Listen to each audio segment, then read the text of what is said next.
അമ്മാബാദ്. സ്നേഹമുള്ളവരെ, അള്ളാഹുവിന്റെ അനുഗ്രഹത്താൽ നമ്മൾ വീണ്ടും ഒരുമിച്ച് ചേർന്നിരിക്കുകയാണ്. വോയിസ് ക്ലിയർ ആണെന്ന് വിചാരിക്കണം. ക്ലിയർ ആണ്. ഓക്കെ, അപ്പം നമുക്ക് കഴിഞ്ഞ ക്ലാസ്സിൽ നമ്മുടെ പാരന്റിങ്ങുമായി ബന്ധപ്പെട്ട ഒരു ഡിസ്കഷനാണ് ഉണ്ടായത്. പല ആളുകളും ചോദ്യങ്ങൾ ചോദിക്കുകയും മറുപടികൾ ലഭിക്കുകയൊക്കെ ചെയ്തിട്ടുണ്ടായിരുന്നു.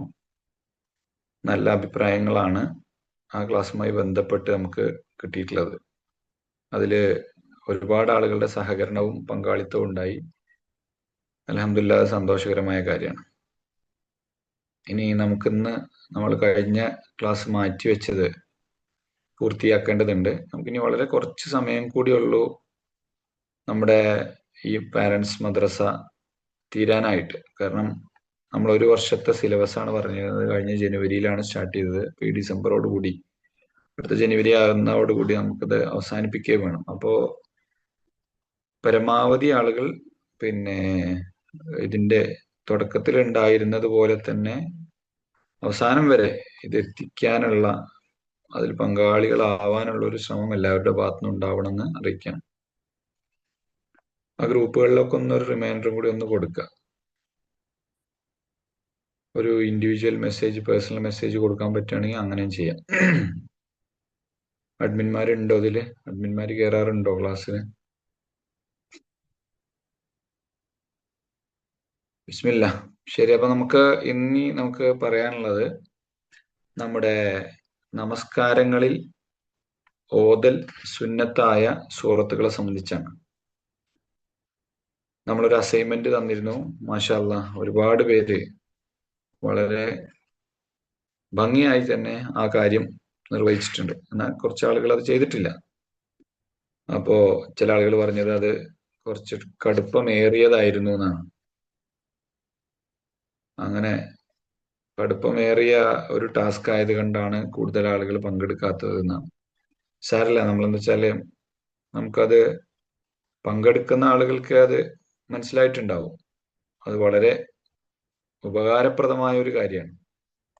അതിൽ പറയുന്നത് ഓരോ നമസ്കാരങ്ങളിൽ ഏതൊക്കെ സൂറത്തുകൾ ചൊല്ലലാണ് സുന്നത്ത് എന്നുള്ളതാണ്. അപ്പൊ എന്തായിരുന്നാലും അസൈൻമെന്റ് തയ്യാറാക്കി അയച്ചവർക്ക് ഇനി അതൊരു ആവർത്തനമായിരിക്കും. അപ്പൊ അതുകൊണ്ട് ഞാനത് കൂടുതൽ വിശദീകരിക്കുന്നില്ല. ജസ്റ്റ് ഇങ്ങനെ പറഞ്ഞു പോവാം. നമുക്ക് ഇതില് അസൈൻമെന്റ് എഴുതിയ ആളുകൾ ഉണ്ടെങ്കിൽ ഒന്ന് മെസ്സേജ് ചെയ്താൽ നല്ലതായിരിക്കും.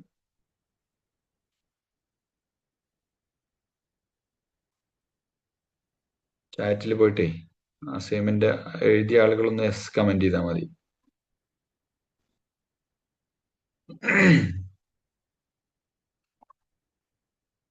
ഓക്കെ, അപ്പം അവരുടെ കൂടി പങ്കാളിത്തത്തോടു കൂടി നമുക്ക് ഈ ക്ലാസ് മുന്നോട്ട് പോകാം. ഒന്നാമതായിട്ട് പേജ് നമ്പർ എവിടെയാണ്? എന്റെ പുസ്തകത്തില് 120 നിങ്ങളുടെ കയ്യിൽ എത്രയാണ്? മാഷാ അല്ലാഹ്, ഒരുപാട് പേര് ചെയ്തു. 118. മുത്തീമ, ജലീല, ഹഫ്സ, പ്രീത, വെരി ഗുഡ്. ആണുങ്ങളിലും 1-2 ആളൊക്കെ ചെയ്ത് അയച്ചു തന്നിട്ടുണ്ടായിരുന്നു. ഫെമിന, മാഷാ അല്ലാഹ്. പിന്നെ ആരൊക്കെ ചെയ്തത്? എനിക്ക് പേരുകൾ ഫെമിലിയർ അല്ലാത്തതുകൊണ്ടാണ് കേട്ടോ. ശരി, അപ്പൊ നമുക്ക് തുടങ്ങാം. 9 മണിയായി. സുബ്ഹ് നമസ്കാരത്തിലെ ഏത് സൂറത്തുകളാണ് പാരായണം ചെയ്യല് സുന്നത്തുള്ളത്? പറഞ്ഞോളി, നിങ്ങൾ പറഞ്ഞോളി. Tasneem, very good. സൈനുദ്ദീൻ മാഷാ അല്ലാഹ്. ഗുൽനാർ, മാഷാ അല്ലാഹ്. ഇന്ന് ചെയ്ത ആൾക്കാര് പറഞ്ഞോളി. സുബ്ഹ് നമസ്കാരത്തിൽ നമ്മൾ ഏതൊക്കെ സൂറത്തുകൾ ഓതുന്നതാണ് സുന്നത്ത്? നബി സല്ലല്ലാഹു അലൈഹി വസല്ലം പഠിപ്പിച്ചത്.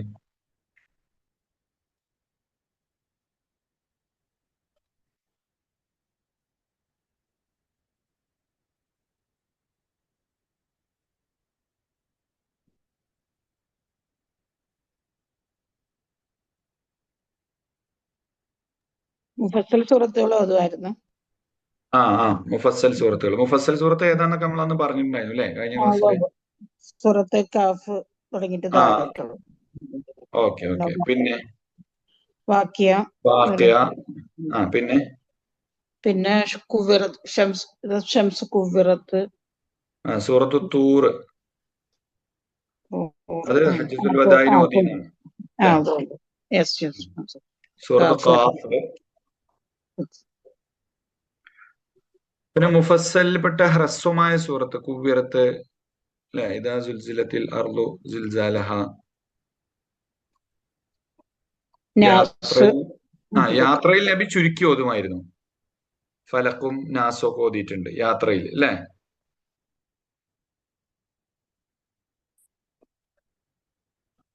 പിന്നെ മുഅവ്വദത്തൈൻ ഓതാന് നബി പറഞ്ഞിട്ടുണ്ടായിരുന്നു. അത് ഉഖ്ബത്ത് ബിൻ ആമിർ റളിയല്ലാഹു അൻഹുവിനോട് നബി പറഞ്ഞത്. മുഅവ്വദത്തൈൻ, സൂറത്ത് മുഅവ്വദത്തൈൻ ഓതാൻ വേണ്ടി പറഞ്ഞിട്ടുണ്ടായിരുന്നു. പിന്നെ 60 ആയത്തുകളോ അതിലധികം ഓതിയതായിട്ട് ഹദീസുകളിൽ ഉണ്ട് എന്ന് വന്നിട്ടുണ്ട് അല്ലെ. ഒരു സഹാബി ഈ 60 ആയത്ത് ഒരു റക്അത്തിലാണോ 2 റക്അത്തിൽ കൂടിയാണോ എന്നുള്ളത്. പിന്നെ സൂറത്ത് റൂം, ചിലപ്പോ സൂറത്ത് യാസീനൊക്കെ ഓതാറുണ്ടായിരുന്നു. സൂറത്ത് മുഅ്മിനൂൻ ഓതാറുണ്ടായിരുന്നു. സാഫാത്ത് ഓതാറുണ്ടായിരുന്നു. പിന്നെ വെള്ളിയാഴ്ചകളില് തക്ബീർ പറഞ്ഞു, നമ്മൾ തക്ബീർ പറഞ്ഞു. പിന്നെ വെള്ളിയാഴ്ചകളിൽ ഏതാ ഓതാറ്? സജദയും ദഹർ. ദഹർ ദഹർ വേറെ ദാരിയാത്നല്ലേ അതല്ലേ സൂറത്ത്? അല്ലല്ല, അല്ല, ഇൻസാനാണ് ഇൻസാനാണ് ദഹർ.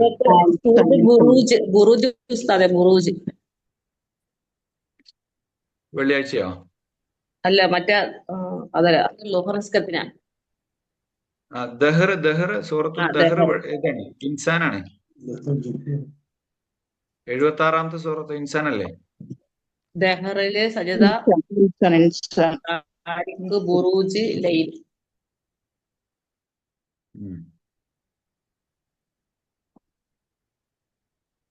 ശരി ശരി. അപ്പം അതുകളാണ്. പിന്നെ അതിനകത്ത് ശ്രദ്ധിക്കേണ്ട, നബി ഒന്നാമത്തെ റക്അത്ത് രണ്ടാമത്തെ റക്അത്തിനേക്കാൾ ദൈർഘ്യമേറിയതായിരിക്കും എന്നാണ്. അതെപ്പോഴും ഏത് നിസ്കാരത്തിലും നബി അങ്ങനെ ചെയ്യുക. ഒന്നാമത്തെ റക്അത്തായിരിക്കും ദൈർഘ്യം കൂടിയത്. അതിപ്പോ ഇനിയിപ്പം ഗ്രഹണ നമസ്കാരത്തിലാണെങ്കിലും അങ്ങനെ തന്നെ ആയിരിക്കും കേട്ടോ. പിന്നെ സുബഹി നമസ്കാരത്തിന്റെ സുന്നത്ത് ഉണ്ടല്ലോ, സുബഹിന്റെ സുന്നത്ത്, സുബഹിന് മുമ്പുള്ള 2 റക്അത്ത് സുന്നത്ത്. ആ നമസ്കാരത്തില് നബി സല്ലല്ലാഹു അലൈഹി വസല്ലം ഓതിയിരുന്നത് ഏതാണ്? ഒന്നാമത്തെ റക്അത്തില്, രണ്ടാമത്തെ ഖുൽ ഹുവല്ലാഹു അഹദ്. ഓക്കെ, വളരെ ലഘുവായിട്ടാണ് നബി ഓതിയത്. ആയിഷ ബീവിക്ക് സംശയം ഉണ്ടായിരുന്നു, നബി വല്ലതും ഓതിയണോന്ന് തന്നെ. ഫാത്തിഹ പോലും നബി ഓതിയോന്ന്, അത്രയും ലഘുവായിട്ട് നബി നിസ്കരിച്ചിട്ടുണ്ടായിരുന്നു എന്നാണ്.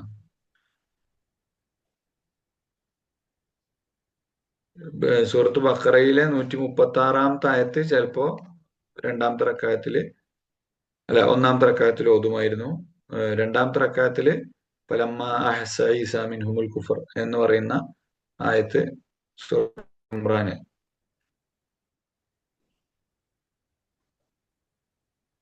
ഓതും. ആലുംറാനിലെ 64ാമത്തെ ആയത്ത് ഓതും. ചിലപ്പോ ആലുംറാനിലെ 52ാമത്തെ ആയത്ത് ഓതും. ചിലപ്പോൾ ഒന്നാമത്തെ റക്അത്തിൽ കാഫിറൂനും രണ്ടാമത്തെ റക്അത്തിൽ ഇഖ്ലാസ് ഓതും. നമുക്ക് കുറച്ചും കൂടി എളുപ്പം അതായിരിക്കും തോന്നുന്നു അല്ലെ, കാഫിറൂനും ഇഖ്ലാസ് ഓതുക എന്നുള്ളത്. എന്നിട്ട് നബി പറയുകയും ചെയ്തിട്ടുണ്ടെന്നാണ്, അവ രണ്ടും എത്ര നല്ല സുഹൃത്തുക്കളാണ് എന്നുള്ളത്, കാഫിറൂനും ഇഖ്ലാസും അല്ലെ. ശരി.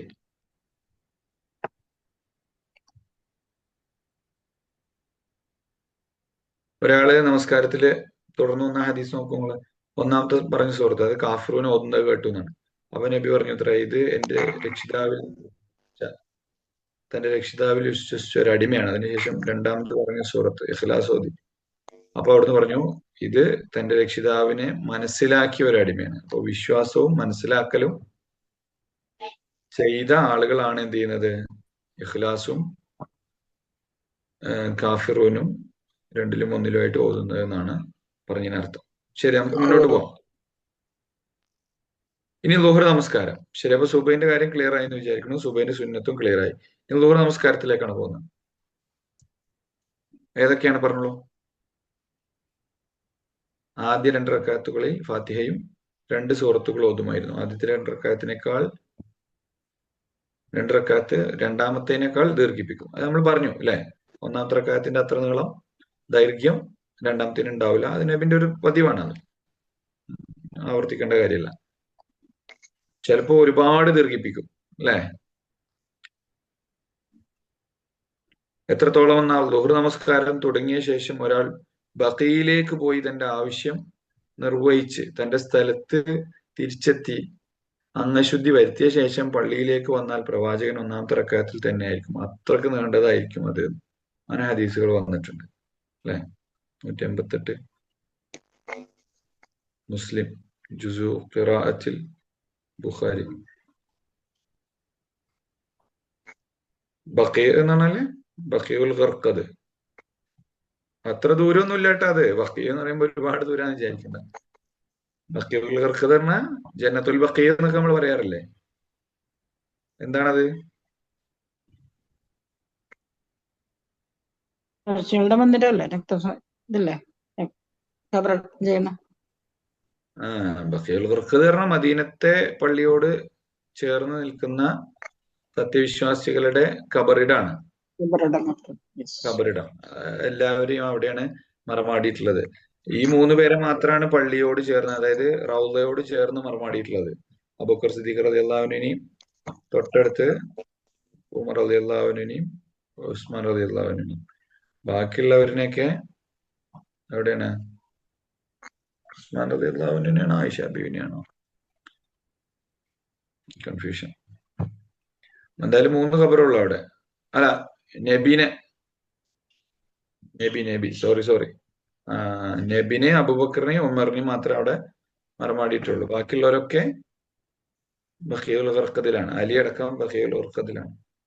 അപ്പം പിന്നെ അവിടെ പ്രത്യേകിച്ച് അടയാളങ്ങളോ കാര്യങ്ങളോ ഒന്നുമില്ല. ചില ആളുകൾ ഇങ്ങനെ പറയും ഇത് ഇന്നയാളുടെയാണ് ഇന്നയാളുടെ എന്ന് പറയുന്നു മാത്രം. ചില സഹാബിമാരതൊക്കെ ഇങ്ങനെ ഐഡന്റിഫൈ ചെയ്യാൻ പറ്റുന്നല്ലാതെ പിന്നെ ഇന്നതാണെന്ന് ഉറപ്പിച്ചു പറയാൻ പലപ്പോഴും പറ്റാറില്ല എന്നുള്ളതാണ്. അവിടെ ഒരുപാട് പിന്നെ ഷിയ ഭരണ സ്വാധീനത്തിന് കീഴിലുണ്ടായിരുന്ന സമയത്ത് അവർ കെട്ടിപ്പോക്കുകയും മറ്റ് പേരെഴുതി വയ്ക്കുകയും പൂജാകർമ്മങ്ങൾ നടത്തുകയൊക്കെ ചെയ്തിരുന്ന സമ്പ്രദായങ്ങളൊക്കെ തച്ചുടച്ച് പിന്നെ മലിക് സൗദ് വന്നപ്പോ അതൊക്കെ എടുത്തു കളഞ്ഞല്ലോ. അപ്പൊ അതിന്റെ ഭാഗമായിട്ട് ഞാൻ പറഞ്ഞതെന്ന് വെച്ചാൽ ബഖീഉൽ ഖർഖദ് വളരെ അടുത്തുള്ള സ്ഥലമാണ്. അപ്പൊ അവിടെ പോയി വരുന്ന ഒരു 10 മിനിറ്റിന്റെ ഒക്കെ ഗ്യാപ്പ് ഉണ്ടാവുള്ളൂ. അപ്പൊ അത്രയും ചിലപ്പോൾ ദീർഘിപ്പിക്കാറുണ്ടായിരുന്നു എന്നുള്ളതാണ് ഈ ഹദീസിൽ പറഞ്ഞത്. പിന്നെ സഹാബിമാര് പറയണ ജനങ്ങൾക്ക് ഒന്നാമത്തെ റക്അത്ത് കിട്ടിക്കോട്ടെ എന്നുള്ള താല്പര്യം കൊണ്ടാണ് അങ്ങനെ നബി ദീർഘിപ്പിച്ചതെന്നാണ്. പിന്നെ 2 റക്അത്തുകളിൽ ഓരോന്നിലും നബി 30ഓളം ആയത്തുകൾ ഓതുമായിരുന്നു. ഫാത്തിഹയും സൂറ സജദയും അത്രയും. വസ്സമായി വത്വാരിഖ്, വസ്സമായി ദാത്തിൽ ബുറൂജ്, ഇതൊക്കെ നബി സല്ലല്ലാഹു അലൈഹി വസല്ലമ വല്ലൈലി ഇദാ യഗ്ഷ, ഇദസ്സമാഉ ശഖ്ഖത്ത്, ഇതൊക്കെ നബി ളുഹറിൽ പാരായണം ചെയ്തിരുന്നതായിരുന്നു എന്ന് കാണാൻ സാധിക്കും. ളുഹറിലും അസറിലും നബിയുടെ പാരായണം അവർ മനസ്സിലാക്കിയിരുന്നത് അവിടുത്തെ താടിയുടെ ചലനം കൊണ്ടായിരുന്നതാണ്. അവരൊക്കെ അത്രയും ഫെമിലിയർ ആണ് ഈ സുഹൃത്തുക്കളൊക്കെ ആയിട്ട്. നബി താടിയാണ് അങ്ങനെ കണ്ടാ അറിയും ഏത് സുഹൃത്താണ് ഓതണെന്ന്. നമുക്കത് പരിചയമില്ലാത്തതുകൊണ്ടാണ് നമുക്ക് അത്ഭുതമായി തോന്നും. താടി അങ്ങനെ കണ്ടിട്ടൊക്കെ സുഹൃത്ത് പറയാൻ പറ്റുമെന്നുള്ളത് എന്നാ പറയാൻ പറ്റും. പിന്നെ നബി സല്ലല്ലാഹു അലൈഹി വസല്ലമയുടെ പാരായണവുമായിട്ട് അത്രയും എന്താണ് ക്ലോസ് വാച്ച് ചെയ്യുന്ന ആളുകളാണ്. നബി എന്ത് ചെയ്തു, എങ്ങനെ പറയുന്നു, എങ്ങനെ ചിരിച്ചു, എങ്ങനെ കരഞ്ഞു, എവിടെ നിന്നു, എവിടെ നടന്നു എന്നൊക്കെ കൃത്യമായിട്ട് രേഖപ്പെടുത്തിയ ആൾക്കാരാണ്. അവർക്ക് ഇതൊന്നും ഒരു വിഷയമല്ല. നബിന്റെ കണ്ണിലൂടെ കാര്യങ്ങൾ വായിച്ചെടുക്കാൻ കഴിയുന്ന, നബി ചിരിച്ചാൽ എന്താ അർത്ഥം, നബിന്റെ കണ്ണ് ചുവന്നാൽ എന്താ അർത്ഥം, നബി തല താഴ്ത്തുക്കാക്കിയാൽ എന്താ അർത്ഥം, മേലക്കാക്കിയ എന്താ അർത്ഥം, ഒരു നോട്ടം കൊണ്ട് കാര്യങ്ങൾ മനസ്സിലാക്കിയിരുന്ന ആൾക്കാരാണ് അബൂബക്കർ ഉമറൊക്കെ. അപ്പൊ അവർക്കതൊന്നും വലിയ പണിയൊന്നുമില്ല. ഇപ്പൊ സൂറത്തു പിന്നെ ഇതിലെങ്ങനെ ഇതൊക്കെ മനസ്സിലാക്കിയെന്നുള്ളത് മനസ്സിലാക്കാൻ വലിയ പണിയൊന്നുമില്ല. മനസ്സിലായില്ലേ? സഹാബിമാരാണ് പറയുന്നത്. അപ്പൊ അതിനകത്ത് സംശയിക്കാൻ പ്രത്യേകിച്ച് ഒന്നുമില്ല എന്നർത്ഥം. അവസാന 2 റക്അത്തുകൾ ഫാത്തിഹയ്ക്ക് ശേഷമുള്ള നബി സല്ലല്ലാഹു അലൈഹി വസല്ലമയുടെ ഖുർആൻ പാരായണം. അവസാന 2 റക്അത്തുകളുടെ ദൈർഘ്യം ആദ്യ റക്അത്തുകളുടെ പകുതിയോളം ആക്കി ചുരുക്കും. അപ്പൊ ആദ്യത്തെ റക്അത്തിന്റെ 1-2 റക്അത്തുകളുടെ പകുതിയെ 3-4 റക്അത്തുകൾ ഉണ്ടാവുള്ളൂ. 15ഓളം ആയത്തുകൾ. അതായത് നേരത്തെ 30 എന്ന് വന്നുകൊണ്ടാണ് ഇപ്പൊ ഇവിടെ 15 എന്ന് വന്നത്. ചിലപ്പോൾ അതിൽ ഫാത്തിഹ കൊണ്ട് മതിയാക്കും. ചിലപ്പോൾ സൂറത്തുകൾ ഓതാറില്ല, ഫാത്തിഹ മാത്രമായിട്ട് ചുരുക്കാറുണ്ട് എന്നുള്ളതും സഹിഹായ ഹദീസാണ്.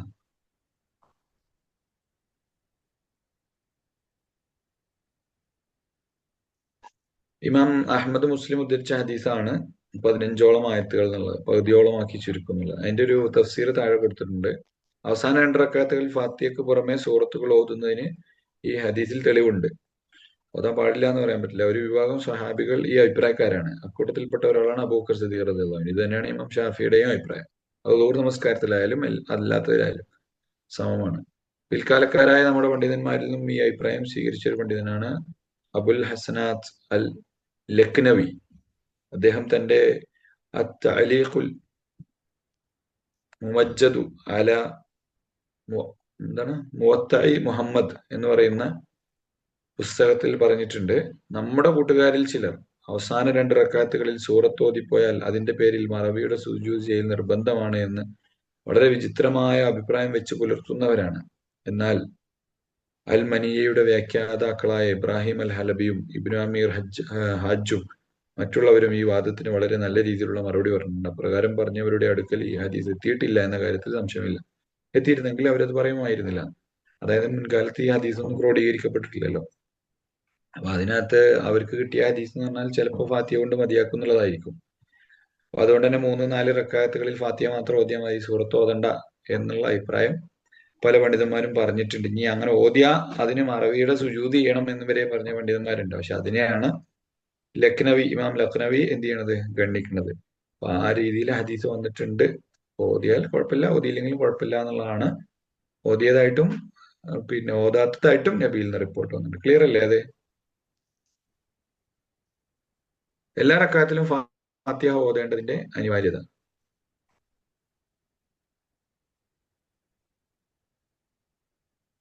മോശമായി നമസ്കരിച്ച വ്യക്തിയോട് 1-ാമത്തെ റക്അത്തിൽ ഫാത്തിഹ ഓതാൻ കൽപ്പിച്ച ശേഷം ഇത് എല്ലാ റക്അത്തിലും ആവർത്തിക്കാൻ വേണ്ടി നബി സല്ലല്ലാഹു അലൈഹി വസല്ലമ പറഞ്ഞിട്ടുണ്ടായിരുന്നു. അതായത് എല്ലാ റക്അത്തിലും ഫാത്തിഹ വേണം എന്നർത്ഥം. എന്നിട്ട് പറഞ്ഞു, ശേഷം നിന്റെ നമസ്കാരത്തിലുടനീളം ഇപ്രകാരം ചെയ്യാം. അതായത് എല്ലാ നമസ്കാരത്തിലും ഫാത്തിഹ ഓതണം എന്നുള്ള തന്നെയാണ് അതിന്റെ അർത്ഥം. എല്ലാ റക്അത്തിലും എന്നുള്ളതാണ്. അപ്പൊ ഒരു നമസ്കാരത്തിൽ ഒരു ഫാത്തിഹ മതി എന്നുള്ള അഭിപ്രായമൊക്കെ പല ആളുകളും പറഞ്ഞിട്ടുണ്ട്. അങ്ങനെയല്ല, ഓരോ റക്അത്തിലും ഫാത്തിഹ നിർബന്ധമാണ് എന്നുള്ളത് തന്നെയാണ്. ചിലപ്പോ ഒരായത്ത് എന്ത് ചെയ്യും, നബി അവരെ കേൾപ്പിക്കും. ഏതില്? ളുഹർ അസറൊക്കെ നിസ്കരിക്കുമ്പോ ആമീൻ എന്ന് പറഞ്ഞാൽ ചെറുതായിട്ട് അവർ കേൾക്കാൻ പാകത്തിന് സബ്ബിസ്മ റബ്ബിക്കൽ അഅല എന്ന് മാത്രമൊക്കെ പറയും. എന്നിട്ട് ബാക്കി എന്ത് ചെയ്യും, നബി സൗണ്ട് ഇല്ലാതെ ഓതും. അല്ലാത്ത ഹദീസുൽ ഗാശിയ, ഈ ഇങ്ങനെ ചില ഭാഗങ്ങൾ മാത്രം അവരെ കേൾപ്പിക്കും. പിന്നെ ബാക്കി അവരെന്ത് ചെയ്യും, അതിന്റെ തുടർച്ച അങ്ങനെ ഓതിപ്പോവും. വസമായ ദാത്തുൽ ബുറൂജ്, പിന്നെ വസമായ വത്വാരിഖ്, ഇതൊക്കെ ഇങ്ങനെ നബി സല്ലല്ലാഹു അലൈഹി വസല്ലമ ഓതാറുണ്ടായിരുന്നു. വല്ലൈലി ഇദാ യഗ്ഷ ഓതാറുണ്ടായിരുന്നു. രാവിലെ തന്നെയാണ് സത്യം, അത് മൂടിക്കൊണ്ടിരിക്കുമ്പോൾ തുടങ്ങിയ പോലുള്ള സൂറത്തുകളൊക്കെ നബി ഓതാറുണ്ടായിരുന്നു. അതൊക്കെയായിരുന്നു സബ്ബിസ്മ റബ്ബിക്കൽ അഅല, സൂറത്തു ഗാശിയ, അഅല, ബുറൂജ്, ത്വാരിഖ്, വല്ലൈലി ഇദാ യഗ്ഷ, സൂറത്തുൽ ലൈൽ. അതെ, അസ്സലാമു അലൈക്കും. ഒരു ഡൗട്ട് ചോദിച്ചോട്ടെ? നമ്മളോട് ആദ്യത്തെ 2 റക്അത്തിലെ നിസ്കാരങ്ങളിലെ 2 റക്അത്ത് കഴിഞ്ഞ് കഴിഞ്ഞാൽ മാത്രം നമ്മൾ ഫാത്തിഹ മാത്രമല്ലേ ഓതുക? അപ്പോ ഇപ്പൊ ഈ ബുക്കില്ലേ നമ്മൾ ഫോളോ ചെയ്യണ, ഇപ്പൊ ഈ ബുക്കിൽ നബി സല്ലല്ലാഹു അലൈഹി വസല്ലം ഇപ്പൊ 3-ലും 4-ലും അല്ലേ ഫാത്തിഹ കഴിഞ്ഞിട്ട് ഈ സൂറത്തുകൾ ഓതി എന്ന് പറയണേ? അപ്പൊ നമ്മളത് ചെയ്യല് സുന്നത്താണോ? രണ്ട് രീതിയിലും നബിയിൽ നിന്ന് ഹദീസ് വന്നിട്ടുണ്ട്. ചിലപ്പോൾ അതിൽ ഫാത്തിഹ കൊണ്ട് മതിയാക്കും എന്ന് 195-ാമത്തെ, അതായത് ബുഖാരിയും മുസ്ലിമും ഉദ്ധരിച്ച ഹദീസാണ്. ചിലപ്പോൾ നബി ഫാത്തിഹ കൊണ്ട് മതിയാക്കുന്നു 3-4 റക്അത്തുകളിൽ. ഒരാള് ഫാത്തിഹയ്ക്ക് ശേഷം സൂറത്തുകൾ 3-4 റക്അത്തുകളിൽ ഓതിയില്ലെങ്കിലും കുഴപ്പമില്ല, നിർബന്ധമില്ല അല്ലെ? അല്ലെങ്കിൽ നബി അങ്ങനെ നിർബന്ധമില്ല. നമ്മൾ അങ്ങനെ നിസ്കരിക്കണം എന്നില്ല. ഇല്ല. ജസാക്കല്ലാഹ്. ഓക്കെ, ശരി. രണ്ട് രീതിയിലും വന്നിട്ടുണ്ട്. രണ്ട് രീതിയിലും വന്നു കഴിഞ്ഞാൽ നമുക്ക് അതിൽ ഇഖ്തിയാറുണ്ട്. നമുക്ക് ഏതാണോ നല്ലത് എന്ന് തോന്നുന്നത്. ഇതിപ്പം ഓതിയാൽ കൂടുതൽ പുണ്യം എന്നും ഓതിയില്ലെങ്കിൽ മോശം അങ്ങനെയൊന്നും പറയണ്ട കേട്ടോ. കാരണം രണ്ട് രീതിയിൽ നബി ചെയ്തിട്ടുണ്ട്. രണ്ടും ഈക്വൽ ആണ്. ഒരാൾക്ക് സമയം സൗകര്യമൊക്കെ ഉണ്ട്, ഓതാനൊക്കെ ഉള്ള ഒരു താല്പര്യം ഉണ്ടെന്നുണ്ടെങ്കിൽ അയാൾക്ക് ഓതാം 3-4 റക്അത്തുകളിൽ. 1-2 എന്തായാലും ഓതണം. ചെറിയ സുഹൃത്തുക്കൾ ഓതിയാലും മതി. 30 ആയത്ത് എന്നൊക്കെ പറഞ്ഞിട്ട് അതൊക്കെ നമ്മുടെ ഇഷ്ടമാണ്. അതിൽ ഇന്നതേ ഓതാവൂന്നല്ല. ഇതൊക്കെ നബി ഓതിയതായിട്ട് ഹദീസുകൾ വന്നിട്ടുണ്ട് എന്ന് മാത്രം കേട്ടോ. ഇനി അസർ നമസ്കാരത്തിലേക്ക് പോവാം. കുറച്ച് സ്പീഡ് പോവാം. എന്തെങ്കിലും ഡൗട്ട് ഉണ്ടെങ്കിൽ നിങ്ങൾ ഇടയ്ക്ക് ചോദിച്ചോട്ടോ, കുഴപ്പമില്ല. അസർ നമസ്കാരത്തിലെ ആദ്യ 2 റക്അത്തുകളിൽ ഫാത്തിഹയും വേറെ 2 സുഹൃത്തുക്കൾ ഓതുമായിരുന്നു. ആദ്യത്തെ റക്അത്ത് രണ്ടാമത്തതിനേക്കാൾ ദീർഘിപ്പിക്കും. നമ്മൾ നേരത്തെ പറഞ്ഞ പോലെ തന്നെയാണ്. ജനങ്ങൾക്ക് ആ റക്അത്ത് ലഭിക്കണമെന്ന ഉദ്ദേശമാണ് അതുകൊണ്ട് ഉള്ളതെന്ന് അവർ ഊഹിച്ചിരുന്നു. അത് ആ ഹദീസുകൾ തന്നെ എടുത്ത് വീണ്ടും ഇവിടെ ചേർക്കുകയാണ് കേട്ടോ. ആദ്യ 2 റക്അത്തുകളിൽ ഓരോന്നിലും 15ഓളം ആയത്തുകൾ ഓതുമായിരുന്നു. ളുഹറിന്റെ ആദ്യ 2 റക്അത്തിൽ ഓരോന്നും പകുതിയോളം. അതായത് കൺഫ്യൂഷൻ ആവരുത്. ളുഹറിൽ 30 പറഞ്ഞത് ആദ്യത്തെ 2 രണ്ടാമത്തെ 2 അതായത് 3-4 റക്അത്തുകൾ ളുഹറിന്റെ അവിടെ 15 ആയത്ത് ഓതിയിരുന്നു. എന്നാൽ അസറിൽ വരുമ്പോ ളുഹറിന്റെ അത്ര ദൈർഘ്യം അസറിന് ഉണ്ടായിരുന്നില്ല. ളുഹറിന്റെ ആദ്യത്തെ 2 ഓതിയിരുന്ന 1-2 റക്അത്തുകൾ ഓതിയിരുന്നതിന്റെ പകുതിയാണ് അസറിൽ എന്ത് ചെയ്തിരുന്നത്, ഓതിയിരുന്നത് എന്നർത്ഥം. ളുഹറിന്റെ ആദ്യ 2 റക്അത്തുകൾ ഓരോന്നിലും ഓതുന്നതിന്റെ പകുതിയോളം, കൂടാതെ അവസാന 2 റക്അത്തുകൾ ആദ്യ 2 റക്അത്തുകളുടെ പകുതിയോളം, അതൊരു 7 ആയത്ത് അങ്ങനെയൊക്കെ ഓതുന്നുള്ള അർത്ഥത്തിൽ. അവസാന 2 റക്അത്തിലും നബി എന്ത് ചെയ്തിരുന്നു, ഫാത്തിഹ ഓതിയിരുന്നു. ഫാത്തിഹ എന്തായാലും ഓതണം. സൂറത്തുകൾ ഓതണം ഓതണ്ട എന്നുള്ള കാര്യത്തിൽ മാത്രമേ വ്യത്യസ്തമായ റിപ്പോർട്ടുകൾ വന്നിട്ടുള്ളൂ. ളുഹർ പോലെ തന്നെ നബി ഏതെങ്കിലും 1-2 ആയത്തുകളൊക്കെ കേൾപ്പിക്കുമായിരുന്നു. അതുപോലെ തന്നെ ളുഹർ നമസ്കാരം എന്ന അധ്യായത്തിൽ സൂചിപ്പിച്ച അതേ സൂറത്തുകൾ, അതായത് ളുഹറിന് ഏതൊക്കെയാണ് ഓതിയിരുന്നത് നമ്മൾ പറഞ്ഞു. ആലയും ഗാഷിയും ബുറൂജും താരിഖും ലൈലും ഒക്കെ നബി സല്ലല്ലാഹു അലൈഹി വസല്ലമ ഓതിയിരുന്നു. അത്ര തന്നെ.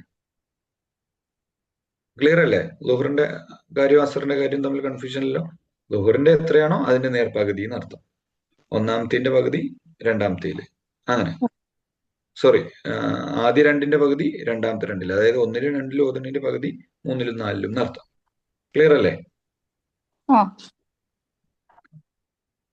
ആർക്കെങ്കിലും എന്തെങ്കിലും സംശയം ഉണ്ടെങ്കിൽ ചോദിക്കാട്ടോ, നമുക്ക് ഡൗട്ട് ക്ലിയർ ചെയ്ത് മുന്നോട്ട് പോകും. ശരി, ഇനി നമുക്ക് മഗ്‌രിബ് നമസ്കാരത്തിന്റെ ഇതിലേക്ക് പോവാം. മഗ്‌രിബ് നമസ്കാരം നബി സല്ലല്ലാഹു അലൈഹി വസല്ലമ മുഫസ്സൽ വിഭാഗത്തിലെ ചെറിയ സൂറത്തുകൾ ഓതുമായിരുന്നു എന്ന് സ്വഹീഹായ ഹദീസാണ്, ബുഖാരി മുസ്ലിമാണ്.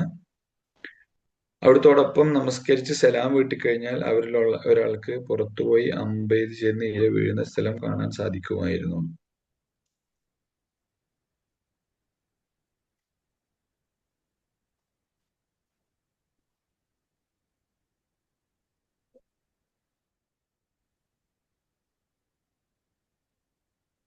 അത്രക്ക്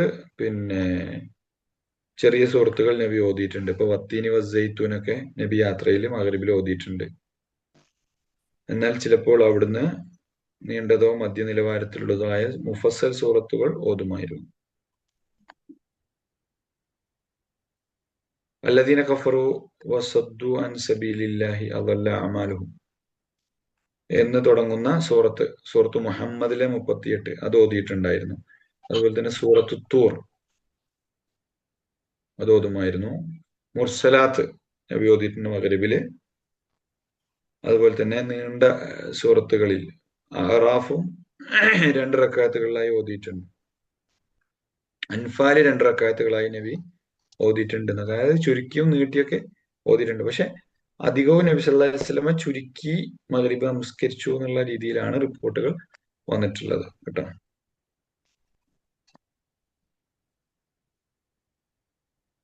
അത് ക്ലിയർ അല്ലേ? മഗ്‌രിബില്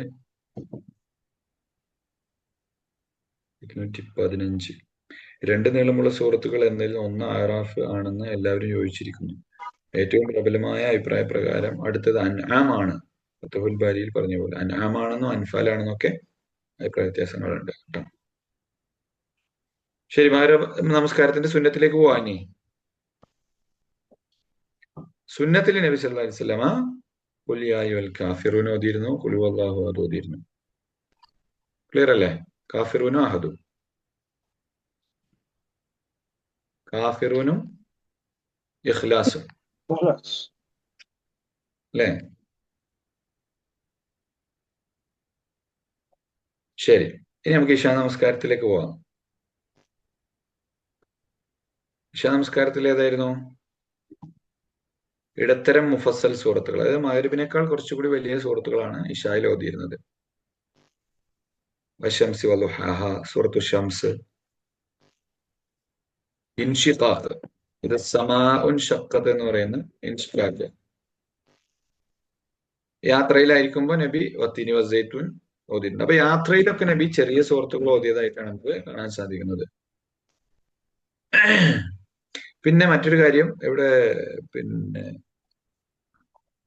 ചില റിപ്പോർട്ടുകൾ, അതായത് മുആദ് ബിൻ ജബൽ ഇശാ നമസ്കാരത്തിൽ തന്റെ ജനങ്ങൾക്ക് ഇമാമായി ദീർഘമായി നിന്ന് നിസ്കരിച്ചപ്പോ ഫത്താനുൻ അൻത യാ മുആദ് എന്ന് ചോദിച്ച സംഭവം ഉണ്ടല്ലോ, അവിടെ നബി ദീർഘമായി നിസ്കരിക്കുന്നത് വിലക്കിയിട്ടുണ്ട് എന്നാണ്. അൻസാറുകളിൽ ഒരാളെ പിരിഞ്ഞുപോയി, കാരണം അയാൾ ഒറ്റയ്ക്ക് നിസ്കരിച്ച ആ സംഭവം നമ്മൾ കഴിഞ്ഞ ക്ലാസ്സിൽ പറഞ്ഞിട്ടുണ്ടായിരുന്നു. ഞാൻ പറഞ്ഞതാണ്. ഓക്കെ, ഞാൻ ആവർത്തിക്കുന്നില്ല. ഫത്താനുൻ അൻത യാ മുആദ് എന്നാണല്ലേ, അതാണ് സംഭവം. ഉസ്താദേ, എന്നിട്ട് നബി പറഞ്ഞത്, നീ ജനങ്ങൾക്ക് ഇമാമായാൽ വശംസി വളുഹാഹ, അതുപോലെ തന്നെ സബ്ബിഹിസ്മ റബ്ബിക്കൽ അഅല, ഇഖ്റ ബിസ്മി സൂറത്തുൽ അലഖ്, ഇഖ്റ ബിസ്മി റബ്ബിക്കല്ലദീ ഖലഖ്, വല്ലൈലി ഇദാ യഗ്ഷ എന്നിങ്ങനെയുള്ള സൂറത്തുകൾ ഓതുക എന്നാണ് നബി സല്ലല്ലാഹു അലൈഹി വസല്ലം എടുത്തു പറഞ്ഞത് മുആദിനോട്. ഓക്കെ, കാരണം വൃദ്ധന്മാരും ദുർബലരും ഒക്കെ മറ്റു വല്ല ആവശ്യക്കാരും ഒക്കെ നിന്റെ പിന്നിൽ നമസ്കരിക്കുന്നുണ്ടാവും എന്നുകൂടി നബി സല്ലല്ലാഹു അലൈഹി വസല്ലം ചേർത്ത് പറഞ്ഞതായിട്ട് ഹദീസുകളിൽ കാണാൻ സാധിക്കും. ശരി, ആരോ എന്തോ ചോദിക്കാൻ വന്നല്ലോ. നമ്മളെ ഇവിടുത്തെ പള്ളികളിലെ ഇശാ നമസ്കാരത്തിന് സൂറത്തുകള് വലിയ സൂറത്തുകളുടെ ഒരു 6-7 ആയത്തുകൾ മാത്രം ഓതിക്കൊണ്ട് ചെയ്യുന്നുണ്ട്. ആദ്യത്തെ റക്അത്തിലൊക്കെ. അപ്പൊ അങ്ങനെ അനുവദീയമായി ആയിരിക്കുമോ? ഇത് സുന്നത്താണ് എന്നുള്ളൂ, നമുക്ക് ഏതും ഓതാം, അതൊന്നും കുഴപ്പമില്ല. നബിയിൽ നിന്ന് നബി ഇതൊക്കെ ഓതിയിരുന്നു എന്ന് റിപ്പോർട്ട് ചെയ്യപ്പെട്ടിട്ടുണ്ട്. ഇപ്പൊ ഉദാഹരണം പറയുകയാണെങ്കിൽ, ഇപ്പൊ നമുക്ക് പെരുന്നാൾ നമസ്കാരത്തിന് വരുന്നുണ്ട്, ആദ്യത്തെ റക്അത്തിൽ അലയും രണ്ടാമത്തേല് ഗാഷിയാണ് നമ്മൾ ഓതാറുള്ളത്, അല്ലെങ്കിൽ ആദ്യത്തേല് ഖാഫ് ഓതും രണ്ടാമത്തേല് അയലോതും, ഇങ്ങനെയൊക്കെ നബിയിൽ നിന്ന് വന്നിട്ടുണ്ട്. ഇനി അതല്ലാതെ ഒരാള് 2 ആയത്തുകൾ ഓതുകയാണെങ്കിൽ അതുകൊണ്ട് ഒരു കുഴപ്പമില്ല. അതുപോലെ തന്നെ ഇപ്പം തൊവാഫിന്റെ 2 റക്അത്ത്, തൊവാഫ് കഴിഞ്ഞ് കഴിഞ്ഞാൽ 2 റക്അത്ത് നമസ്കരിക്കുമല്ലോ, അതിൽ ഒന്നാമത്തേല് കാഫിറൂനും രണ്ടാമത്തേല് ഇഖ്ലാസുമാണ് ഓതേണ്ടത്. അപ്പൊ അതൊരാൾ മാറ്റി ഓദിച്ചിട്ട് പ്രശ്നമൊന്നുമില്ല, നബി അങ്ങനെ പഠിപ്പിച്ചു, അത് ഓതുന്നത് സുന്നത്താണ്, അതാണ് അഫ്ളല്. മനസ്സിലായില്ലേ? ഇപ്പൊ നമ്മുടെ നാട്ടിലേക്ക് ഇമാം നിൽക്കുന്ന ആളുകൾക്ക് പലപ്പോഴും ഇങ്ങനെ ഒരു അറിവ് ഉണ്ടായിക്കൊള്ളണമെന്നില്ല, ഏത് ഓതണം എന്നുള്ളത്. സുബൈന്റെ കാര്യത്തിൽ അവർ ശ്രദ്ധിക്കാറുണ്ട്, വെള്ളിയാഴ്ചകളിൽ സജദ ഓതാറുണ്ട്, കാഫ് ഓതാറുണ്ട്, അതൊക്കെ അവർ ശ്രദ്ധിക്കാറുണ്ട്. പക്ഷെ എല്ലാ നമസ്കാരങ്ങളിലും ഇങ്ങനെ വന്നു എന്നുള്ള കാര്യമൊന്നും അവര് മനസ്സിലാക്കിയിട്ടുണ്ടാവില്ല. പലപ്പോഴും എനിക്ക് തോന്നുന്നു മദ്രസ പാഠപുസ്തകങ്ങളിൽ പോലും ഇതില്ല എന്നാണ് ഞാൻ മനസ്സിലാക്കണം. ഇനിയിപ്പോ പുതിയ പുസ്തകങ്ങൾ ഉണ്ടോ എന്ന് ഞാൻ പരിശോധിച്ചിട്ടില്ല. അപ്പം ഈ ഒരു പുസ്തകത്തിലാണ് ഇങ്ങനെ മനോഹരമായി എല്ലാ ഹദീസുകളെയും ക്രോഡീകരിക്കപ്പെട്ടതായിട്ട് കണ്ടിട്ടുള്ളത്. പല ആളുകൾക്കും ഇത് അറിയില്ല, ഇതിൽ പങ്കെടുക്കാത്ത ആളുകൾക്ക് ഇത് അറിയില്ല. ഞാൻ പോലും ആദ്യമായിട്ട് ഇങ്ങനെ ഓരോ സുന്നത്തുകൾ ഉണ്ട് എന്നുള്ളത് കാണുന്നത് അൽബാനിയുടെ പുസ്തകത്തിൽ നിന്നാണ്. നമ്മൾ പഠിച്ച കിതാബു സലാത്തിന്റെ പുസ്തകങ്ങളിലോ ഇമാം ബുഖാരിന്റെ പുസ്തകങ്ങളിലൊന്നും അങ്ങനെ ഒരു ബാബുള്ളതായിട്ട് ഞാൻ ശ്രദ്ധിച്ചിട്ടില്ല, അല്ലെങ്കിൽ ഞങ്ങളുടെ സിലബസിൽ ആ സാധനം ഉണ്ടായിരുന്നില്ല. സുന്നത്താണ്, ഇങ്ങനെ ചെയ്യുന്നത് സുന്നത്താണ്. അപ്പം അത് ഈ ബുക്കാണ് അതിന്റെ ഏറ്റവും മനോഹരമായ റെഫറൻസ് എന്ന് പറയുന്നത്. പക്ഷെ അത് അങ്ങനെ ചെയ്യുന്നത് നല്ലതാണ്. അപ്പൊ അതാണ് ഞാൻ പറഞ്ഞത്, നമ്മൾ എന്ത് ചെയ്യാം, നമ്മളൊരു അസൈൻമെന്റ് ഒക്കെ തയ്യാറാക്കി ഇങ്ങനെ നമ്മളെ വീട്ടിലോ എവിടെയെങ്കിലും ഒക്കെ ഒന്ന് ഒട്ടിച്ചു വെക്കുകയാണെങ്കിൽ, അല്ലെങ്കിൽ അത് മനോഹരമായി എഴുതിയിട്ട് നമ്മളെ പള്ളിയിലെ ഇമാമിന് കൊണ്ടു കൊടുക്കുകയാണെങ്കിൽ, അങ്ങനെയൊക്കെ ചെയ്യാതെ അവർക്കും അത് മനസ്സിലാക്കാൻ പറ്റും. ഇങ്ങനെ ഈ പുസ്തകം ഒന്ന് അവരെ കാണിച്ചു കൊടുക്കുക, ഇതെങ്ങനെ ഹദീസുകളൊക്കെ വന്നിട്ട് നിങ്ങൾ ഓതാൻ ശ്രമിക്കുകയാണെങ്കിൽ നല്ലതാണ്. ഞാനും ആ സുഹൃത്തുക്കൾ മനഃപ്പാടമാക്കാൻ ശ്രമിക്കുന്നുണ്ട്, ഞങ്ങളുടെ ഖുർആന്റെ ക്ലാസ്സിൽ അതൊക്കെ ഉണ്ട്. എന്നൊക്കെ പറഞ്ഞ് നമ്മൾ നമ്മളെ സുഹൃത്തുക്കൾക്കും ഫാമിലി ഗ്രൂപ്പുകളിൽ നമ്മൾ തന്നെ തയ്യാറാക്കിയ പോസ്റ്ററുകളൊക്കെ അയച്ചു കൊടുക്കാം. നമുക്ക് ചെറിയ കുറിപ്പുകൾ തയ്യാറാക്കാം. വാട്സപ്പ് നമ്മുടെ കുടുംബ ഗ്രൂപ്പുകളിൽ ഇപ്പൊ എല്ലാം കൂടെ ഒരു ദിവസം ഇടണമെന്നില്ല. ഇശായിൽ ചൊല്ലൽ സുന്നത്തായ സൂറത്തുകൾ ഇതൊക്കെയാണ്. അതുകൊണ്ട് ഇതെല്ലാവരും മനപ്പാടാക്കാൻ ശ്രമിക്കുക. ഒരാളാ കൂട്ടുന്ന മനപ്പാടാക്കി നമുക്ക് അതിന്റെ കൂലി കിട്ടൂലേ? അയാളതാ സുന്നത്ത് ചെയ്യുമ്പോ അത് മനോഹരല്ലേ? നിസ്കരിക്കുക എന്ന് പറഞ്ഞാൽ തന്നെ മനോഹരാണ്, ഭയങ്കര പുണ്യമുള്ള കാര്യമാണ്. അപ്പൊ അതിൽ ഇതും കൂടി ചെയ്യാന്ന് പറയുമ്പോ അല്ലെ, പഠിച്ചോന് വേണ്ടി ചെയ്യുമ്പോ നമ്മൾ മാക്സിമം നന്നാക്കാൻ നോക്കൂലേ?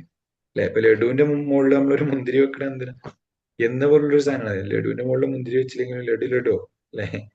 പക്ഷെ അതുണ്ടാവുമ്പോ അതൊരു ഭംഗിയാണ്, ഇങ്ങനെ അടുക്കി വെച്ച് കാണാനും. അത് കൊടുക്കുമ്പോ ഇങ്ങനെ നമ്മൾ ആ മുന്തിരി ആദ്യം കഴിക്കും അല്ലെ? അപ്പൊ അത് ആണ് ചന്താണ്, ഡെക്കറേഷനാണ് സത്യം പറഞ്ഞാൽ സുന്നത്ത് എന്ന് പറഞ്ഞു കഴിഞ്ഞാല്. നമ്മളത് ഫോളോ ചെയ്താലേ അത് ആ ഒരു അങ്ങനെ ഒരു മനോഹരാകും. അപ്പൊ അതൊക്കെ നമ്മൾ സ്വന്തമായിട്ട് എന്ത് ചെയ്യാം, ഇങ്ങനെ ടൈപ്പ് ചെയ്ത് നമ്മളൊരു മെസ്സേജ് ഒക്കെ ഉണ്ടാക്കി ഇപ്പൊ മഗ്രിബിന്റെ സുന്നത്തുകൾ ചൊല്ലുന്ന ഒരു 10 15 മെസ്സേജുകൾ ഉണ്ടാക്കാനുള്ള കണ്ടന്റ് ഇതിനകത്തുണ്ട്. നമ്മളതൊന്ന് ടൈപ്പ് ചെയ്ത് ഇങ്ങനെ അയച്ചു കൊടുത്താൽ ആ ഗ്രൂപ്പിൽ നിന്ന് ആളുകൾ വേറെ ഗ്രൂപ്പിലേക്ക് അയക്കും. അതിൽ ആ ഹദീസിന്റെ റെഫറൻസ് കൊടുക്കാം അല്ലെ? വേണമെങ്കിൽ നമ്മുടെ ഈ ക്ലാസിന്റെ ലിങ്കുകൾ അവർക്ക് അയച്ചു കൊടുക്കാം. അങ്ങനെയൊക്കെ നമുക്ക് ചെയ്യാം അല്ലെ? അപ്പൊ അങ്ങനെയൊക്കെയാണ് നമ്മൾ എന്ത് ചെയ്യേണ്ടത് ഈ കാര്യങ്ങൾ. അപ്പൊ ഇത് നമ്മൾ മറ്റുള്ളവരൊക്കെ പറഞ്ഞു കൊടുക്കുമ്പോൾ നമ്മളെ മനസ്സിൽ ഇതിപ്പോ ഉറച്ചു നിൽക്കും അല്ലെ? നമുക്ക് ഇശായിൽ ചെല്ലേണ്ട സുഹൃത്തുക്കൾ ഏതൊക്കെയാ? വശംസി വദുഹാഹ നമ്മുടെ ഓർമ്മയിലുണ്ട് അല്ലെ? വല്ലൈലി ഇദാ യഗ്ശ നമ്മുടെ ഓർമ്മയിലുണ്ട്. ഇഖ്റ ബിസ്മി റബ്ബിക്കൽ ലദീ ഖലഖ്, സബ്ബിസ്മി റബ്ബിക്കൽ അഅല, ഈ 4 അല്ലെ? അതുപോലെ തന്നെ നബി സല്ലല്ലാഹു അലൈഹി വസല്ലം മഗ്രിബിൽ ചൊല്ലിയിരുന്നത് ഏതൊക്കെയാ? അസ്സലാമു അലൈക്കും. ആ ഒരു സംശയം.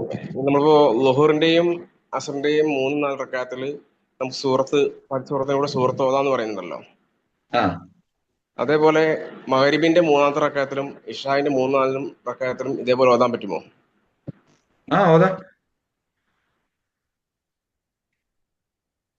ഓതാൻ തന്നെയാണ്. അത് ളുഹറിന്റെ അസറിന്റെ എന്ന് മാത്രമല്ല, 1 2 3 4 ഇങ്ങനെയാണ് അതിനെ ഡിവൈഡ് ചെയ്യേണ്ടത്. അത് ളുഹർ അസർ എന്ന് പറയുമ്പോഴുള്ള കൺഫ്യൂഷനാണ് ഒഴിവാക്കിയാൽ മതി. 1 2 സൂറത്തുകൾ വേണം, 3 4 സൂറത്തുകൾ ഇല്ലെങ്കിലും കുഴപ്പമില്ല, ഉണ്ടെങ്കിൽ നല്ലത്. ഓതി എന്നതുകൊണ്ട് ആരെയും നമ്മൾ എന്ത് ചെയ്യണ്ട, എന്തിനാ ഓതിയത്, മറവിന്റെ സുജൂദ് ചെയ്യണം എന്ന് പറഞ്ഞ പണ്ഡിതന്മാരെയാണ് നമ്മൾ ലഖ്നവി ഗണ്ണിച്ചത് എന്ന ആ ഇബാറത്ത് ഇതിൽ കൊടുത്തിട്ടുണ്ട്. കിതാബിന്റെ നമ്പർ അടക്കം കൊടുത്തിട്ടുണ്ട്. കാരണം ഹദീസ് കോട്ട് ചെയ്തിട്ടാണ് പറഞ്ഞത്. 15ഓളം ആയത്തുകൾ ഓതുമായിരുന്നു എന്നുള്ള ഹദീസ് സഹാബിമാർ റിപ്പോർട്ട് ചെയ്തിട്ടുണ്ട് കേട്ടോ. ശരി, ക്ലിയർ ആയി എന്ന് വിചാരിക്കണം. അപ്പൊ ഇശാ വരെയായി 5 നമസ്കാരങ്ങളും അതോടനുബന്ധിച്ച സുന്നത്ത് നമസ്കാരങ്ങളും നമ്മൾ പറഞ്ഞു കഴിഞ്ഞു. ഇനി നമുക്ക് രാത്രി നമസ്കാരമാണ് 6ാമത്തെ പോയിന്റ്. രാത്രി നമസ്കാരം.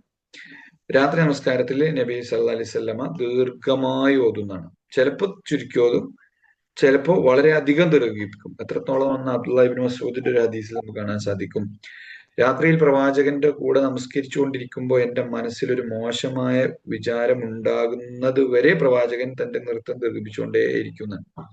അപ്പൊ ആളുകൾ ചോദിച്ചു, എന്താണ് ആ മോശമായ സ്വഭാവം, എന്താ നിങ്ങൾ ചിന്തിച്ചേ? അപ്പൊ അദ്ദേഹം പറയണു, ഞാൻ ഈ നിസ്കാരം നിർത്തിയാണ്ട് ഇരുന്നാലോ എന്ന് വരെ ആലോചിച്ചിട്ടുണ്ട്. പണ്ടൊരാള് ഒരു കോമഡി പറയാറുണ്ട്, നിസ്കാരത്തിനെ പറ്റിയുള്ള കോമഡിയാ, പറയാൻ പറ്റുമോ അറിയില്ല, എന്തായാലും എല്ലാ ആളുകൾക്കും ഇടയിൽ പ്രചരിച്ചൊരു സാധനമായിട്ട് ഞാൻ പറയാം. ഒരാളിങ്ങനെ നിസ്കരിച്ചിങ്ങനെ കുറെ നേരം, തറാവീക്കൊന്നും പോകാത്ത ആളാന്ന് തോന്നുന്നുണ്ട്. അപ്പൊ ആദ്യമായിട്ട് തറാവീക്ക് പോയപ്പോഴേ, സാധാരണ നിസ്കാരം പോലെയല്ല, ഒരുപാട് ദീർഘമായിട്ടാണല്ലോ തറാവീഹിന്റെ നമസ്കാരങ്ങളിലൊക്കെ ഓതാറുള്ളത്. അപ്പൊ ഇങ്ങനെ അള്ളാഹു അക്ബർ ഇങ്ങനെ കാത്തു നിൽക്കുകയാണ് ഇങ്ങനെ. അപ്പോ ഇയാള് നിസ്കാരം നിർത്തി, ഞാൻ ഈ റുക്കൂക്ക് പോവാണ്, ഇമാം ഉണ്ടെങ്കിലും ഇല്ലെങ്കിലും ശരി എന്ന് പറഞ്ഞ ഇങ്ങനെ ഇയാളിങ്ങനെ കയ്യെ വെച്ച് പോകാൻ നേരത്താണ് ഇമാം എന്ത് ചെയ്യുന്നത്, അള്ളാഹു അക്ബർ എന്നാണ് റുക്കൂയിലേക്ക് പോണത്. അപ്പൊ ഇയാള് എമ്മാന്തരം എന്നാണ് പോയിരുന്നാണ്. എമ്മാന്തരം ഞങ്ങളെ നാട്ടിൽ പറയാ അതിനാണ്.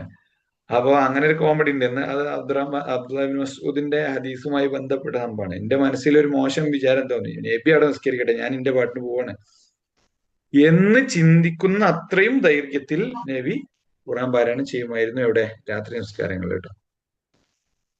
കൂടാതെ ഉദൈഫത്ത് ബിനുൽ യമാനി റളിയല്ലാഹു അൻഹു പറഞ്ഞിട്ടുണ്ട്, ഞാൻ രാത്രി നബിയുടെ കൂടെ നിസ്കരിച്ചു. അങ്ങനെ അവിടുന്ന് അൽ ബഖറ ഓതാൻ തുടങ്ങി. അൽ ബഖറ 286 ആയത്തുള്ള സൂറത്താണ്. വലിയ ഖുറാനിലെ തന്നെ ഏറ്റവും വലിയ സൂറത്താണ് അല്ലെ? അപ്പോൾ ഞാൻ മനസ്സിൽ പറഞ്ഞു 100 ആയത്തുകൾ കഴിഞ്ഞാൽ അവിടുന്ന് റുക്കൂ ചെയ്യുമായിരിക്കും. എന്നാൽ അതിനുശേഷവും നബി തുടർന്നു. നബി നിർത്തുന്നില്ല. 100 കഴിഞ്ഞു, 101ആയി, 110ആയി. അപ്പൊ ഞാൻ വിചാരിച്ചു ഇനി എന്തായാലും നബി ഇത് 2 റക്അത്തുകളിലായിട്ടായിരിക്കും നബി ഇത് കംപ്ലീറ്റ് ചെയ്യാം. എന്നാ പിന്നെയും നബി സല്ലല്ലാഹു അലൈഹി വസല്ലം അങ്ങനെ തുടർന്നു. അപ്പൊ ഞാൻ പറഞ്ഞു എന്ത്, അത് പൂർത്തിയാക്കിയാൽ അവിടുന്ന് റുക്കൂ ചെയ്യും. അതായത് സൂറത്തു ബഖറ പൂർത്തിയാക്കിയാൽ നബി സല്ലല്ലാഹു അലൈഹി വസല്ലം റുക്കൂ ചെയ്യുമായിരിക്കും. പിന്നെ അവിടുന്ന് സൂറത്തു നിസാ ഓതാൻ തുടങ്ങി.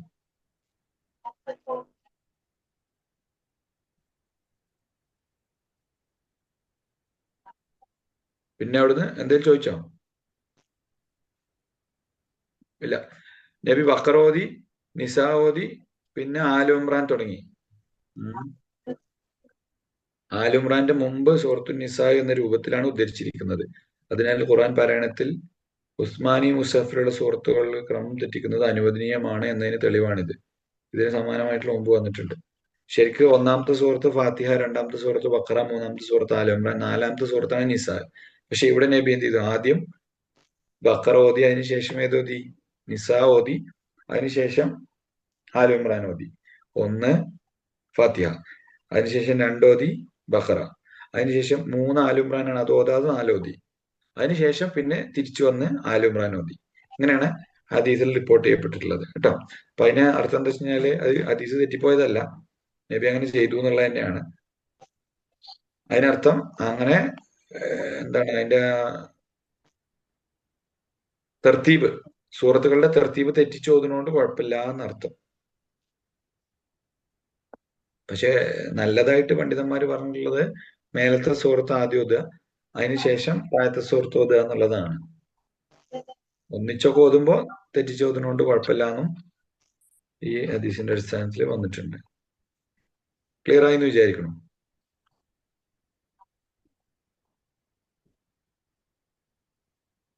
പിന്നെ മാത്രമല്ല നബി ആലു ഇമ്രാന് അത് വേഗത കുറച്ചാണ് നബി സല്ലല്ലാഹു അലൈഹി വസല്ലം ഓതിയിരുന്നത്. അള്ളാഹുവിനെ വാഴ്ത്തുന്ന ഏതൊരു ആയത്തിലൂടെ കടന്നു പോയപ്പോഴും അവിടുന്ന് അള്ളാഹുവിനെ വാഴ്ത്തി. സുബ്ഹാനല്ലാഹ്. ചോദിക്കേണ്ടതായ ഏതൊരായത്തിലൂടെ കടന്നു പോയപ്പോഴും അവിടുന്ന് ചോദിച്ചു മഅദല്ലാഹ്. രക്ഷ തേടുന്നതിനുള്ള ഏതൊരു സൂക്തം വന്നപ്പോഴും അവിടുന്ന് അള്ളാഹുവിനോട് രക്ഷ തേടി. അഊദു ബില്ലാഹ്, അസ്തഗ്ഫിറുല്ലാഹ്. അങ്ങനെയൊക്കെ പറഞ്ഞിട്ടാണ് നബി ഓതിപ്പോയത് എന്നാണ്. പിന്നെ അവിടുന്ന് റുക്കൂ ചെയ്തു എന്ന് തുടങ്ങുന്ന ഹദീസ് ഇമാം മുസ്ലിമും നസായിയും ഉദ്ധരിച്ച ഹദീസാണ്. പിന്നെ വേറെ ഹദീസിൽ വന്നിട്ടുള്ളത് നബിക്ക് അസുഖമായ സമയത്ത് 7 നീണ്ട സൂറത്തുകൾ പിന്നെ ഓതി എന്നുള്ളതാണ്.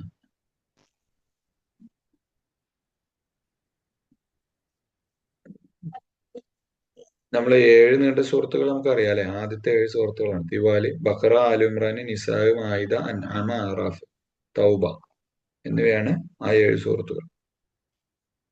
ഇബ്നു അസീർ ഏതാണ് ഈ 7 സൂറത്തുകൾ എന്ന്, നീണ്ട 7 സൂറത്തുകൾ എന്ന് പറയുമ്പോൾ അതുകൊണ്ട് ഇതാണ് അർത്ഥമാക്കുന്നത്. ചിലപ്പോ ഓരോ റക്അത്തിലും ഇവയിലുള്ള ഒരു സൂറത്ത് വീതം ഓതുമായിരുന്നു. രാത്രി നമസ്കാരത്തിന്റെ കാര്യം കേട്ടോ പറയണേ. തറാവീഹ്, തഹജ്ജുദ് എന്നൊക്കെ പറയില്ല. അത് ഖുർആൻ മുഴുവൻ ഒറ്റ രാത്രിയിൽ ഓതുന്നത് നബി സല്ലല്ലാഹു അലൈഹി വസല്ലം എന്ന് അറിയപ്പെട്ടിട്ടില്ല. അതായത് ഒറ്റ രാത്രിയില് ഈ 11 റക്അത്തിൽ നബി സല്ലല്ലാഹു അലൈഹി വസല്ലം ഖുർആൻ ആദ്യം മുതൽ അവസാനം വരെ ഓതിയതായിട്ട് തെളിവൊന്നും ഇല്ല എന്നാണ് നമുക്ക് കാണാൻ സാധിക്കുന്നത്. അബ്ദുല്ലാഹി ഇബ്നു അംറിനും നബി സല്ലല്ലാഹു അലൈഹി വസല്ലം അത് തൃപ്തിപ്പെട്ടിട്ടില്ല. അദ്ദേഹത്തോട് നബി പറഞ്ഞു, നീ ഓരോ മാസവും ഖുർആൻ മുഴുവൻ ഓതി തീർക്കുക. അദ്ദേഹം പറഞ്ഞു, എനിക്ക് അതിനേക്കാൾ കൂടുതൽ സാധിക്കും. അപ്പൊ നബി പറഞ്ഞു,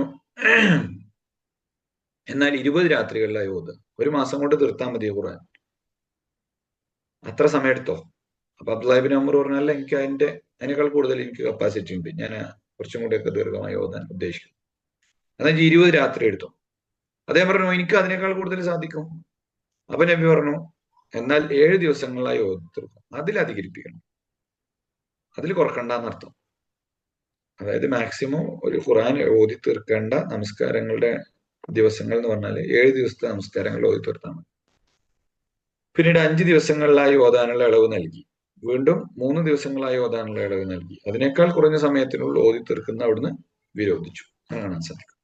അതിനുള്ള കാരണവും തന്റെ വാക്കുകളിലൂടെ അവിടുന്ന് വ്യക്തമാക്കി. 3 ദിവസത്തേക്കാൾ കുറഞ്ഞ സമയത്ത് ആരെങ്കിലും ഖുർആൻ ഓതിയിട്ടുണ്ടെങ്കിൽ അവനത് ഗ്രഹിക്കൂല. അത്രയും ശ്രദ്ധ കൊടുത്ത് അത് ഓതാൻ പറ്റൂല 3 ദിവസത്തിനേക്കാൾ കുറഞ്ഞു. മറ്റൊരു റിപ്പോർട്ടിൽ 3 ദിവസത്തേക്കാൾ കുറഞ്ഞ സമയത്ത് ഖുർആൻ ഓതുന്നവൻ അത് ഗ്രഹിക്കുകയില്ല എന്ന് പറഞ്ഞിട്ടുണ്ട്. പിന്നീട് അദ്ദേഹത്തോട് പറഞ്ഞ വാക്കുകൾ ഇങ്ങനെയാണ്: എല്ലാ പ്രാർത്ഥിക്കുന്നവനും ഒരു ശുഷ്കാന്തിയുണ്ട്. എല്ലാ ശുഷ്കാന്തിക്കും ഒരു ഫത്രത്ത് എന്ന് പറഞ്ഞാൽ ഒരു സമയം പരിധി, ഒരു ആവേശം തണുക്കാനുള്ള ഒരു സമയം.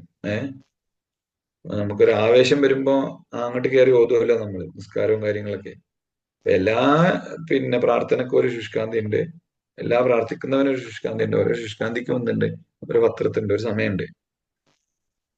അത് ഒന്നുകിൽ സുന്നത്തുകളിലേക്ക് അല്ലെങ്കിൽ വിദേഹത്തിലേക്ക്. ആരുടെ പത്രത്ത് സുന്നത്തിലേക്കായോ അവൻ സന്മാർഗത്തിലായി, ആരുടെ പത്രത്ത് വിദേഹത്തിലേക്കായോ അവൻ നശിച്ചു എന്നാണ്.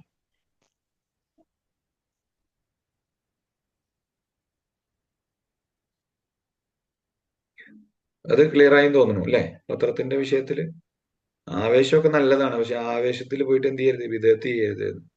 അത്രേ ഉള്ളൂ പറഞ്ഞത് കേട്ടോ. ഉസ്താദെ, ഇവിടെ നമസ്കാരത്തിലുള്ള ഖുർആൻ പാരായണം മുഴുവൻ തീർക്കുന്ന കാര്യത്തെ കുറിച്ചാണോ പറയണത്? അതോ നമ്മൾ അബ്ദുല്ലാഹിബ്നു അംറിന്റെ ഹദീസിൽ അതാണ്. ആ. കാരണം രാത്രികളിൽ ഓതുക എന്ന് പറഞ്ഞല്ലോ. അപ്പൊ രാത്രി നമസ്കരിക്കുമ്പോഴുള്ള ഓത്തിനെ സംബന്ധിച്ച് മുഴുവൻ. അതെ.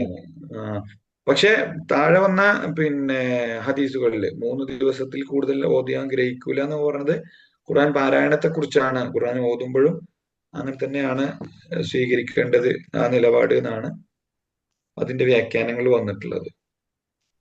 ഇങ്ങനെ ഖുർആൻ നിസ്കാരത്തിലല്ലാതെ നമ്മൾ ഖുർആൻ ഓതുമല്ലോ. നമസ്കാരത്തിൽ ഖുർആൻ ഓതുമ്പോ ഇത്ര ദിവസം കൊണ്ട് ഖത്തം തീർത്തിരുന്നു അങ്ങനെ വല്ലതും ഉണ്ടോ ഉസ്താദേ? ഇല്ല, ഇത് ഈ ഹദീസുകളാണ് വന്നിട്ടുള്ളത്. 3 ദിവസത്തിൽ കുറഞ്ഞ് ഓതരുത് എന്നുള്ളതാണ് വന്നിട്ടുള്ളത്.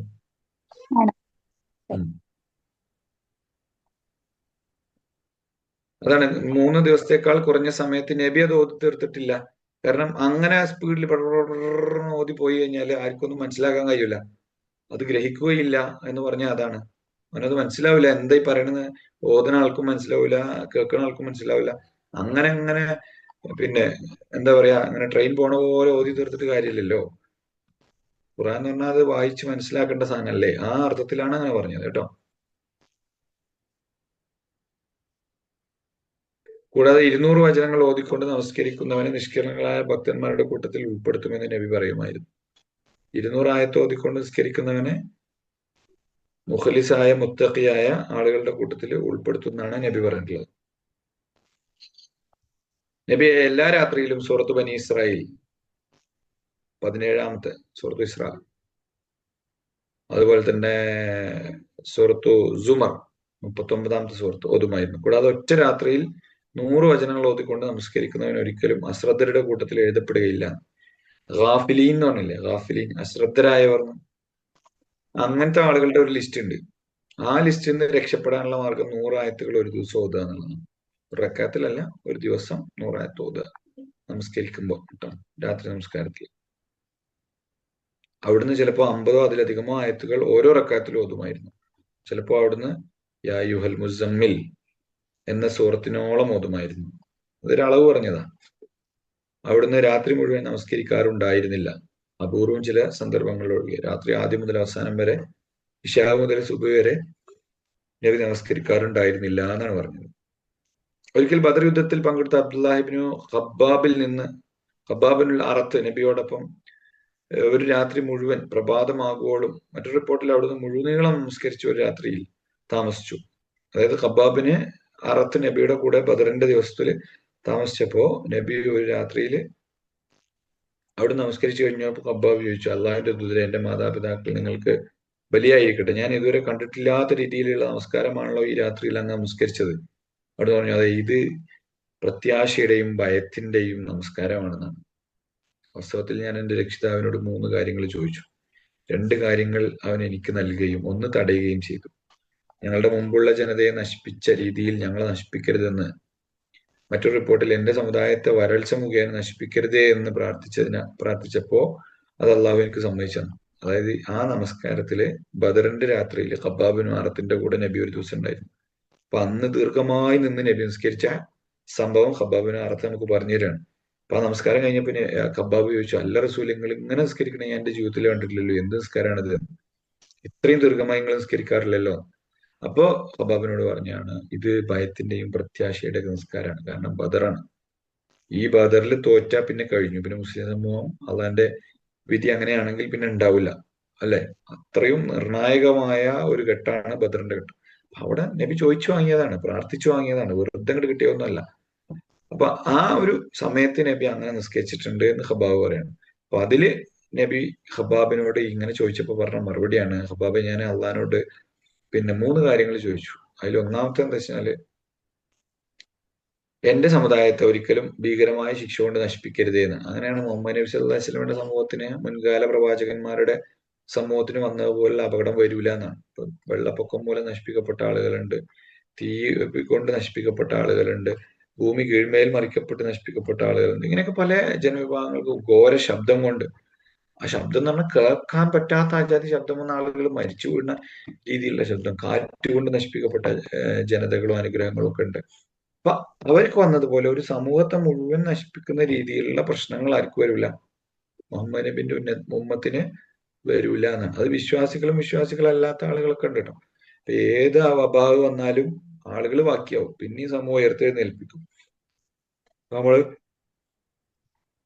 വെള്ളപ്പൊക്കം വന്നാലും കൊറോണ വന്നാലും ഒക്കെ നമ്മളിങ്ങനെ തിരിച്ചു എണീറ്റ് വരുന്നത് എന്തുകൊണ്ടാ?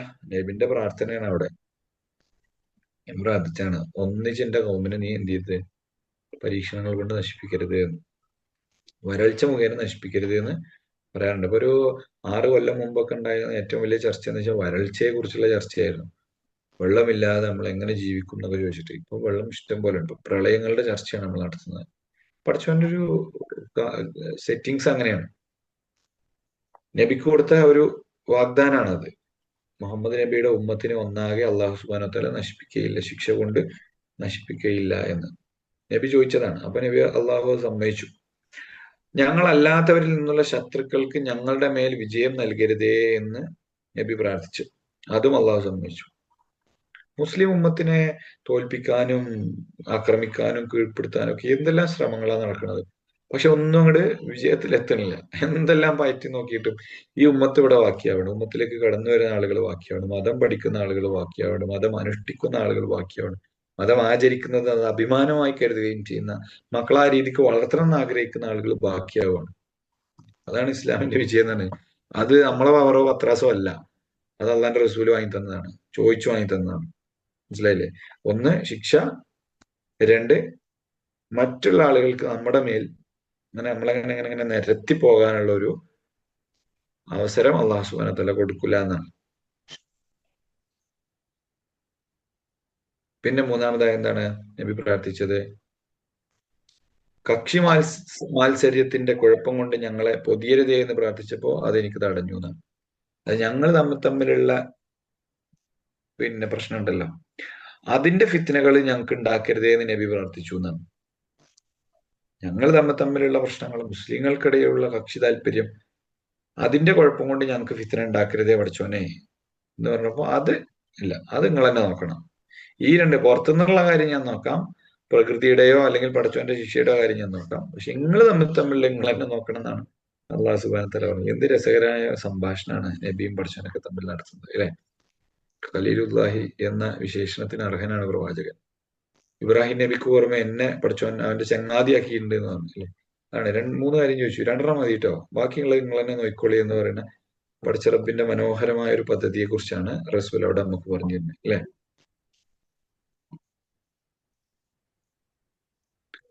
കൂടാതെ രാത്രിയിൽ അവിടുന്ന് പ്രഭാതമാകുന്നത് വരെ പിന്നെ ഒരേ ആയത്ത് ആവർത്തിച്ചുകൊണ്ട് നമസ്കാരം നിർവഹിച്ചിട്ടുണ്ട് എന്നാണ്.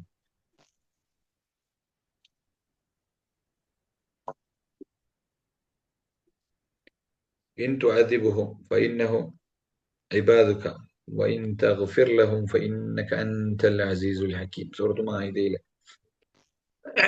പിന്നെ അത് ഓതിക്കൊണ്ട് തന്നെ നബി സല്ലല്ലാഹു അലൈഹി വസല്ലം റുക്കൂ ചെയ്യുകയും സുജൂദ് ചെയ്യുകയും അത് ഓതിക്കൊണ്ട് തന്നെ പ്രാർത്ഥിക്കുകയും ചെയ്തു. അങ്ങനെ പ്രഭാതമായപ്പോ അബൂദർ നബിയോട് ചോദിച്ചു, അള്ളാഹുവിന്റെ ദൂതരെ, പ്രഭാതമാകുന്നവരെ അങ്ങ് ഈ ആയത്ത് തന്നെ ഓതിക്കൊണ്ടിരിക്കുകയാണല്ലോ, അങ്ങ് അത് ഓതിക്കൊണ്ടിരിക്കുക തന്നെ സുജൂദും റുക്കുവും ഒക്കെ ചെയ്യുകയാണല്ലോ. സുജൂദ് പോകുമ്പോഴും ഈ ആയത്താണ്, റുക്കുവിൽ പോകുമ്പോഴും ഈ ആയത്താണ്. എന്താ നബി അത്? അതുകൊണ്ട് പ്രാർത്ഥിക്കുകയും ചെയ്യാണല്ലോ. എന്നാൽ അള്ളാഹു അങ്ങേക്ക് ഖുർആൻ മുഴുവൻ പഠിപ്പിച്ചു തന്നിട്ടുണ്ട്. വേറെ ഉണ്ടല്ലോ ആയത്തും സൂറത്തൊക്കെ, പിന്നെ എന്താ അത് ഓതാത്തത്? ഞങ്ങളിൽ ഒരാളാണ് ഇത് ചെയ്തതെങ്കിൽ ഞങ്ങൾ അദ്ദേഹത്തെ എതിർക്കുമായിരുന്നു. അതായത് സ്വഹാബിമാരാരെങ്കിലും ഇങ്ങനെ ചെയ്യുകയാണെങ്കിൽ ഞങ്ങൾ അത് എതിർക്കുമായിരുന്നു. പിന്നെ അപ്പോ നബി സല്ലല്ലാഹു അലൈഹി വസല്ലമ അദ്ദേഹത്തോട് പറഞ്ഞ മറുപടി ഇതാണ്: വാസ്തവത്തിൽ ഞാൻ എൻ്റെ സമുദായത്തിന് വേണ്ടി എൻ്റെ രക്ഷിതാവിനോട് ഷഫാഅത്ത് ചോദിക്കുകയായിരുന്നു. അവൻ അത് അനുഭവിച്ചു വന്നു. അള്ളാഹുവിൽ യാതൊന്നിലേക്കും പങ്കു ചേർക്കാത്തവർക്ക് അള്ളാഹു ഉദ്ദേശിക്കുകയാണെങ്കിൽ അത് ലഭിക്കുന്നതാണ്. ഇൻ തുഅസിബുഹും ഫഇന്നഹും ഇബാദുക. അള്ളാഹുവെ, നീ അവരെ ശിക്ഷിക്കുകയാണെങ്കിൽ അവർ നിന്റെ അടിമ തന്നെയാണ്. നീ പുറത്തു കൊടുക്കുകയാണെങ്കിൽ നീ തന്നെയാണ് സൂക്ഷ്മജ്ഞാനും തത്വജ്ഞാനും. പക്ഷേ എന്റെ കൗമ്, അവർ നിന്റെ അടിമയാണ്. നിനക്ക് ശിക്ഷിക്കാനുള്ള എല്ലാ റൈറ്റും ഉണ്ട്. നീ ശിക്ഷിക്കുകയാണെങ്കിൽ നിന്റെ അടിമ തന്നെയാണ്. ഫഇന്നഹും ഇബാദുക വഇൻ തഗ്ഫിർ ലഹും. എന്നാ പഠിച്ചവനെ ഈ അവർക്ക് പുറത്തു കൊടുക്കുകയാണെങ്കിലോ നീ അൻത അസീസുൻ ഹക്കീം, നീ സർവജ്ഞനും. അല്ലെങ്കിലും അങ്ങനെ തന്നെയാണ്. പക്ഷെ ആ കാര്യം ഞങ്ങളിതാ നന്ദിയോടുകൂടി ഓർക്കുന്നു. അൻത അസീസുൻ ഹക്കീം എന്നുള്ളത് ഞങ്ങളിതാ നന്ദിയോടുകൂടി ഓർക്കുന്നു. പഠിച്ചോനെ, നിനക്ക് നിന്റെ യുക്തിയും നിന്റെ പ്രതാപവും ഒക്കെ വലുത് തന്നെയാണ്. അപ്പൊ ആ ഒരു പോയിന്റ് വെച്ചുകൊണ്ട് റസൂൽ ഇങ്ങനെ ചോദിക്കുകയാണ് തന്റെ ഉമ്മത്തിന് വേണ്ടി. എന്റെ ഉമ്മത്തിനെ ശിക്ഷിക്കരുതേ എന്ന് നബി സല്ലല്ലാഹു അലൈഹി വസല്ലമ പറയണം. എന്റെ സമുദായത്തിന് വേണ്ടി ഞാൻ പ്രാർത്ഥിക്കണം. നബിയുടെ സമുദായ സ്നേഹം എന്ന് പറഞ്ഞാൽ അങ്ങനെയാണ്. ഒരാൾ പോലും നരകത്തിലേക്ക് പോകുന്നത് നബിക്ക് ഇഷ്ടമല്ല. കാരണം നബി ഒരു ഹദീസ് പറയേണ്ട, ഒരു തീ കത്തിച്ചു ഒരാൾ, ആ തീയിലേക്ക് ഇങ്ങനെ പാറ്റകളും മറ്റൊക്കെ ഇങ്ങനെ പൊടിഞ്ഞു വന്ന് വീഴാണ്. എന്നതുപോലെ നിങ്ങളും ആ തീയിലേക്കാണ് പോണത്. അനാഹിദുൻ, ഞാൻ നിങ്ങളെങ്ങനെ പിടിച്ചവനാണെന്നാണ്. ഇങ്ങനെ നിങ്ങളുടെ അരപ്പെട്ടിയിൽ ഇങ്ങനെ ഒരു മനുഷ്യന് ഓടുമ്പോൾ നമ്മള് അയാളുടെ കയ്യിനോ കാലിനോ പിടിച്ചിട്ട് കാര്യമില്ല, അയാളുടെ ഊരക്ക് ചേർത്ത് നമ്മളിങ്ങനെ ലോക്ക് ചെയ്ത് പിടിക്കൂലേ, എന്നതുപോലെ ഞാൻ നിങ്ങളെ പിടിച്ചിരിക്കുകയാണെന്നാണ് നബി സല്ലല്ലാഹു അലൈഹി വസല്ലം ഹദീസിൽ പറയുന്നത്. ആ തീയിലേക്ക് പോയി ചാടുന്നതിൽ നിന്ന് യുവൻ പാറ്റകളെ പോലെ പോയി അതിൽ പോയി ചാടി ചത്ത് മരിക്കാതിരിക്കാൻ വേണ്ടി അള്ളാന്റെ റസൂൽ എന്ത് ചെയ്യാണ്? നമ്മളെ ഇങ്ങനെ ചേർത്ത് പിടിച്ചിരിക്കുകയാണ്. ആ പ്രവാചകൻ രാത്രിയുടെ അന്ത്യയാമങ്ങളിൽ നിന്ന് നമുക്ക് വേണ്ടി അള്ളഹാനോട് പ്രാർത്ഥിക്കണം. ഇൻ തുഅദിബുഹും, പഠിച്ചവനെ നീ അവർ ശിക്ഷിക്കുകയാണെങ്കിൽ ഫഇന്നഹും ഇബാദുക, അവർ നിന്റെ അടിമകളാണ്, നിനക്ക് അതിനുള്ള റൈറ്റ് ഉണ്ട്. പക്ഷേ വഇൻ തഗ്ഫിർ ലഹും, നീ അവർക്ക് പുറത്തു കൊടുക്കണം. ഫഇന്നക അൻതൽ അസീസുൽ ഹക്കീം, നീ അസീസും ഹക്കീമാണ് എന്ന് അള്ളാഹു സുബ്ഹാനഹു വ തആലയുടെ നബി തന്റെ സമുദായത്തിന്റെ സുരക്ഷിതത്തിനു വേണ്ടി, സംരക്ഷണത്തിനു വേണ്ടി പ്രാർത്ഥിച്ചുകൊണ്ടേയിരിക്കുന്ന കാഴ്ചയാണ് നമുക്ക് കാണാൻ കഴിയുന്നത്. ഒരാൾ നബിയോട് പറഞ്ഞു, നബിയെ, എനിക്ക് ഒരു അയൽവാസി ഉണ്ട്. ആ അയൽവാസി രാത്രി നിസ്കരിക്കുമ്പോൾ ഖുൽ ഹുവല്ലാഹു അഹദാണ് ഓതുന്നത്. കൂട്ടത്തിൽ വേറൊന്നും അയാൾ ഓതുന്നില്ല. അത് തന്നെ ഇങ്ങനെ ആവർത്തിച്ചുകൊണ്ടിരിക്കുകയാണ്. വളരെ ലഘുവായി അത് കാണുന്നത് പോലെയാണ്. സിമ്പിൾ ആയിട്ട് ഇതൊക്കെ ഒരു സില്ലി, ഇങ്ങനെ അതന്നെ ഓതി. അപ്പൊ പ്രവാചകൻ സല്ലല്ലാഹു അലൈഹി വസല്ലം പറഞ്ഞു, എന്റെ ആത്മാവ് ആരുടെ കയ്യിലാണോ സത്യം, ഖുർആനിലെ 1/3 സമമാണത്. അപ്പൊ അയാൾക്ക് അതേ ചിലപ്പോൾ അറിയുണ്ടാവുള്ളൂ, അയാൾ അത് ഓതിക്കോട്ടെ എന്നാണ്. അപ്പൊ അറിയാത്ത ഒരാള് രാത്രി നമസ്കാരം അയാൾക്ക് ദീർഘമായി നിസ്കരിക്കാൻ ആഗ്രഹം ഉണ്ടെങ്കിൽ അങ്ങനെ ഓതിയാലും കുഴപ്പമില്ല എന്നാണ് ആ ഹദീസ് നമുക്ക് മനസ്സിലാക്കാൻ സാധിക്കുന്നത്. ശരി, ഇനി അടുത്ത വിത്ർ നമസ്കാരം. വിത്ർ നമസ്കാരം എന്ന് പറയുമ്പോ ഏതാ വിത്ർ നമസ്കാരം? ഇപ്പൊ നമ്മൾ രാത്രി നമസ്കാരത്തെ കുറിച്ചാണ് പറഞ്ഞത്. ഇനി വിത്ർ നമസ്കാരത്തെ കുറിച്ചാണ് പറയുന്നത്. ഏതാണ് ഈ വിത്ർ നമസ്കാരം? അപ്പൊ യെസ്, കറക്റ്റ്. ഒറ്റയാക്കി നിസ്കരിക്കുക. അതിലേതൊക്കെയാണ് ചൊല്ലേണ്ടത്?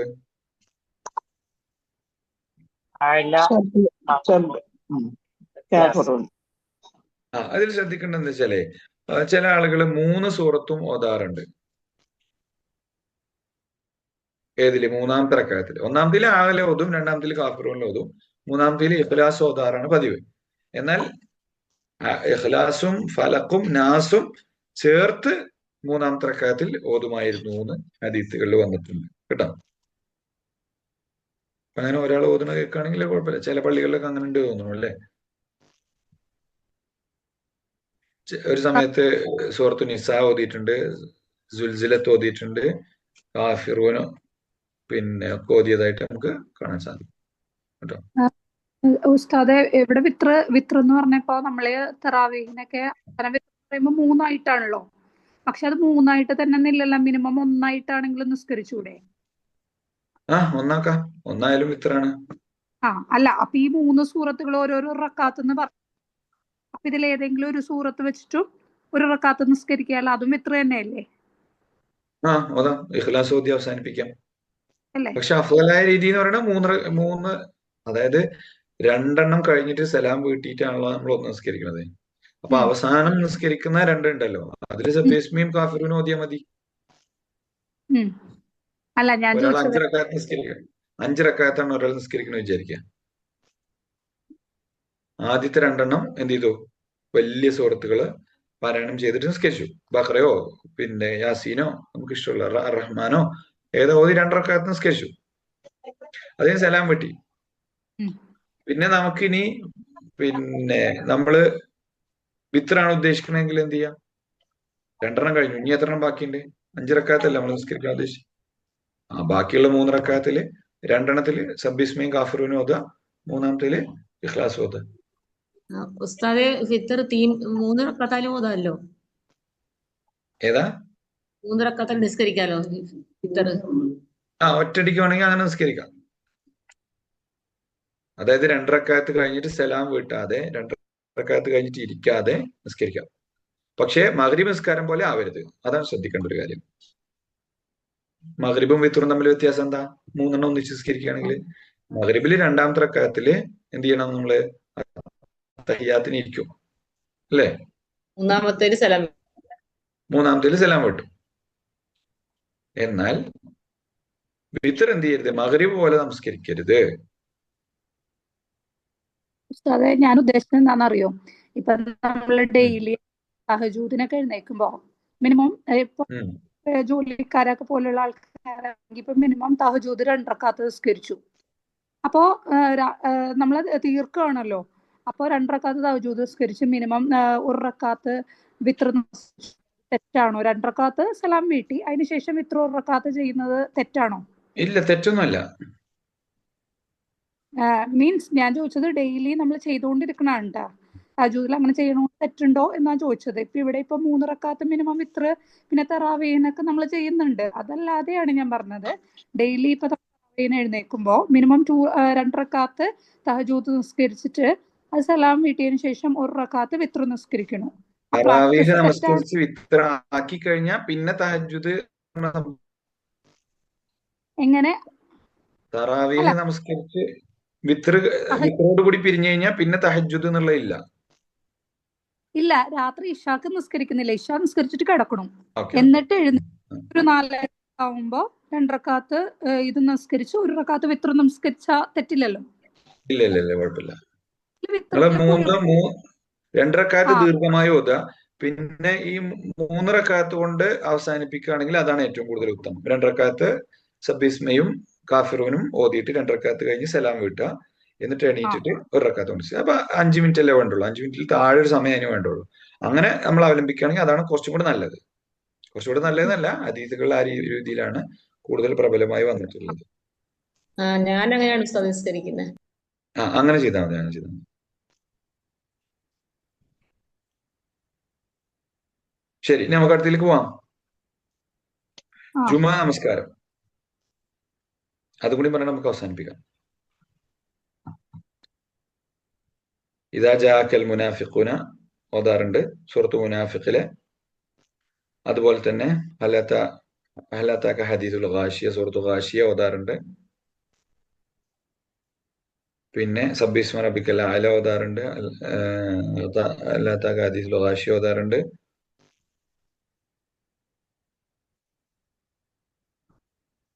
ഇതൊക്കെ മാറ്റി മാറ്റി ഓതാറുണ്ട് കേട്ടോ.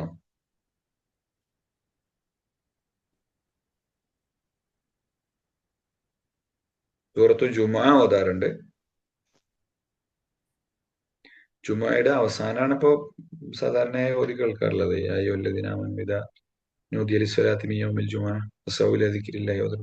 അങ്ങനെ ഓതാം കേട്ടോ. സൂറത്തു ജുമുഅ മുഴുവനായിട്ട് ഓതാനുള്ള സമയമില്ലെങ്കിൽ ഇപ്പൊ ഈ ശരിക്കും പറഞ്ഞു കഴിഞ്ഞാല് നമ്മളൊക്കെ 20 മിനിറ്റ് കുത്തുബ 5 മിനിറ്റ് നിസ്കാരം അങ്ങനെയാണ് ചെയ്യാറുള്ളത്. പക്ഷെ നബി സല്ലല്ലാഹു അലൈഹി വസല്ലമയുടെ നേരെ തിരിച്ചായിരുന്നു. ജുമുഅ പ്രസംഗത്തെക്കാൾ കൂടുതലായിരുന്നു പ്രവാചകന്റെ നിസ്കാരം എന്നാണ്. ഇമാം ഷാഫി പറഞ്ഞത് വഹുവ ജാഹിലും ഫിൽ ഫിഖ് എന്നാ പറഞ്ഞത്. ആരെ കുറിച്ച്? നമസ്കാരത്തെക്കാൾ ഖുത്ബ ദീർഘിച്ചു കഴിഞ്ഞു കഴിഞ്ഞാല് ജാഹിലാണെന്നാണ് പറഞ്ഞത്. പക്ഷെ അഹമ്മദ് ബിൻ ഹംബലൊക്കെ പറഞ്ഞത് നമ്മുടെ കാലഘട്ടത്തിൽ ഇനിയിപ്പം മറ്റു ഉപദേശങ്ങൾക്കോ കാര്യങ്ങൾക്കോ ഒന്നും നമുക്ക് വേറെ വേദിയും കാര്യങ്ങളൊന്നും ഇല്ലല്ലോ. അപ്പം അതുകൊണ്ട് കുറച്ച് ദീർഘിച്ചാലും കുഴപ്പമില്ല, എന്തായാലും ഒരു 10-20 മിനിറ്റ് ഒക്കെ പോയാലും കുഴപ്പമില്ല എന്നുള്ള രീതിയിലാണ് പറഞ്ഞിട്ടുള്ളത്. എന്തായാലും അതിന്റെ അസിൽ ഇതാണ്, നബിയുടെ ഖുതുബയേക്കാൾ ദൈർഘ്യമുള്ളതായിരുന്നു വെള്ളിയാഴ്ചകളിലെ നമസ്കാരം. അതുകൊണ്ടാണ് സ്വലാത്തുൽ ജുമാ എന്നാണ് അതിന് പറയാം. സ്വലാത്തുൽ ജുമാ എന്നാണ് എല്ലായിടത്തും നോക്കുകയാണെങ്കിൽ ജുമാ നമസ്കാരം. 8ാമത്തെ നിങ്ങൾ സബ് ടൈറ്റിൽ നോക്കുകയാണെങ്കിൽ ജുമാ നമസ്കാരം എന്നാണ്. ആ ജുമാ നമസ്കാരത്തിനാണ് പ്രാധാന്യം. പെരുന്നാളും അങ്ങനെ തന്നെയാണ്, പെരുന്നാൾ നമസ്കാരം എന്നാണ് നമ്മൾ പറയാം അല്ലെ. പെരുന്നാൾ നമസ്കാരത്തിന്, പെരുന്നാൾ ഖുതുബക്ക് പോവാന്ന് പറയില്ല, വെള്ളിയാഴ്ച ഖുതുബക്ക് പോവുക എന്നല്ല നമ്മൾ പറയും, വെള്ളിയാഴ്ച നമസ്കാരത്തിനാണ് പ്രാധാന്യം കേട്ടോ. അപ്പൊ അതിൽ മുനാഫിഖൂൻ ഓതാറുണ്ട്, ജുമാ ഓതാറുണ്ട്, പിന്നെ രണ്ടാമത് പറഞ്ഞതിന് പകരം, അതായത് മുനാഫിഖൂന് പകരം ഗാശിയ ഓതാറുണ്ട്, അല ഓതും 1ാമത്തെ റക്അത്തിൽ, 2ാമത്തിൽ ഗാശിയ ഓതാറുണ്ട്. ഇങ്ങനെയൊക്കെ ചെയ്യാറുണ്ട് നബി സല്ലല്ലാഹു അലൈഹി വസല്ലം. പിന്നെ പെരുന്നാൾ നമസ്കാരങ്ങളില് 1ാമത്തേല് അല, 2ാമത്തേല് ഗാശിയ, ഖാഫ് പിന്നെ ഓതാറുണ്ട്, ഇഖ്തറബത്തി സാഅത്ത്, സൂറത്തു ഖമർ, വൻഷഖൽ ഖമർ എന്നുള്ള അത് ഓതാറുണ്ട്. ക്ലിയർ അല്ലേ? പെരുന്നാൾ നമസ്കാരം ലാസ്റ്റ് പറയട്ടെ. മയ്യത്ത് നമസ്കാരം, മയ്യത്ത് നമസ്കാരത്തിൽ 1ാമത്തെ റക്അത്തിൽ ഏതോതാ? ഫാത്തിഹ മാത്രം അല്ലേ?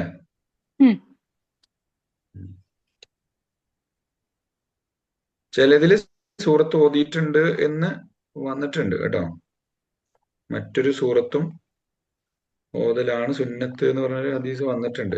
ഇത് ഇമാം ഷാഫി, അഹമ്മദ് ഇസാഖ് എന്നിവരുടെ വാക്കുകളാണ്, ഹദീസായിട്ടല്ല.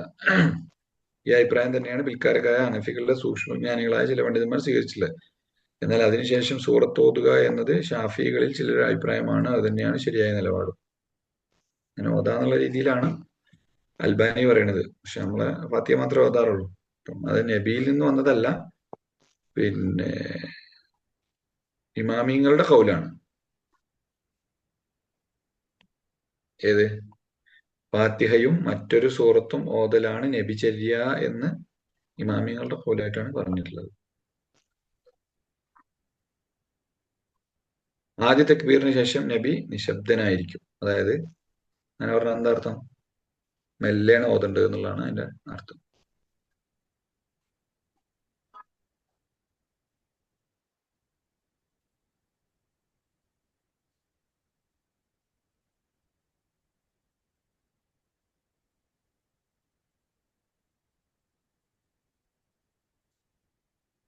കഴിഞ്ഞില്ലേ?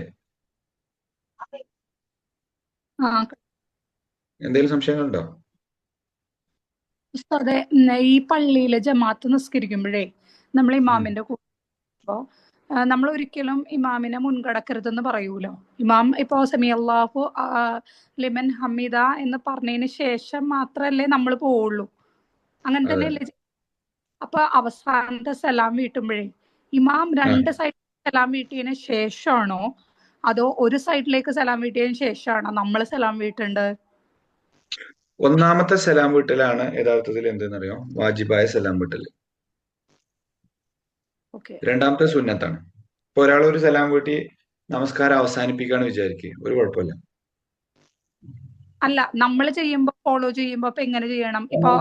ഒന്നാമത്തെ കഴിഞ്ഞതും നമുക്ക് എണീക്കേണ്ടവർക്ക് എണീക്കാം, സലാം വീട്ടേണ്ടവർക്ക് സലാം വീട്ടാം, കുഴപ്പമൊന്നുമില്ല. 1ാമത്താണ് വാജിബ്. ആ വാജിബ് വീടിയിട്ടുണ്ട്, ഇമാമിനെ നമ്മൾ ഫോളോ ചെയ്തിട്ടുണ്ട് 1ാമത്തിൽ. രണ്ടാമത്തെ പരിപാടിയാണ്, അത് സുന്നത്താണ്.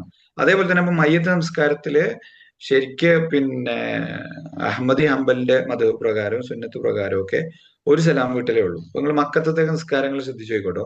മക്കന്റെ നിസ്കാരം ലൈവ് കിട്ടും, നമുക്ക് മദീനത്തെ നിസ്കാരം ലൈവ് കിട്ടും. അവിടെ ഒരു സലാമേ കിട്ടുള്ളൂ. നിങ്ങൾ ഉംറക്ക് പോകുമ്പോ ശ്രദ്ധിച്ചോ? അപ്പൊ ഒരു സലാമേ കിട്ടുള്ളൂ ഒരു മയ്യത്ത് നിസ്കാരത്തിൽ. അസ്സലാമു അലൈക്കും വറഹ്മത്തുള്ളാഹ്. അപ്പൊ നമ്മളിങ്ങനെ ഒരു സൈഡിക്ക് തലതിരിച്ച് ഇങ്ങനെ നിൽക്കും, ഇനിയിപ്പോ എന്താ അടുത്ത വീട്ടാത്ത വിചാരിച്ചിട്ട്. ഇമാമമാരുടെ മയ്യത്തെടുത്തിട്ട് പോയിട്ടുണ്ടാവും, നമ്മൾ ആ നിർത്തം അങ്ങനെ നിൽക്കണ്ടാവും. അവിടെ ഒരു ഇതല്ലോ, ഷാഫി മദ്ഹബിലാണ് 2 സലാം വീട്ടൽ ഉള്ളത്. നമ്മളെ നാട്ടിലുള്ള ഫിഖ് ഷാഫി മദ്ഹബിന്റെ ഫിഖ് ആയതുകൊണ്ട് നമ്മളെ പഴയകാല പണ്ഡിതന്മാരൊക്കെ ആ ഫിഖ് പഠിച്ചു വന്നവരായതുകൊണ്ടാണ് ഈ നാട്ടിൽ അങ്ങനെ. ഇപ്പൊ ഒരാൾ 2 സലാം വീട്ടിച്ചിട്ട് കുഴപ്പമൊന്നുമില്ല കേട്ടോ. നബി ഒന്നാണ് ചെയ്തിരുന്നത്. അപ്പൊ അതിനർത്ഥം എന്താ വെച്ചാൽ ഒരു സലാം വീട്ടി കഴിഞ്ഞു കഴിഞ്ഞാൽ നമസ്കാരത്തിൽ നമ്മൾ മോചിതനായി എന്നുള്ളതാണ്.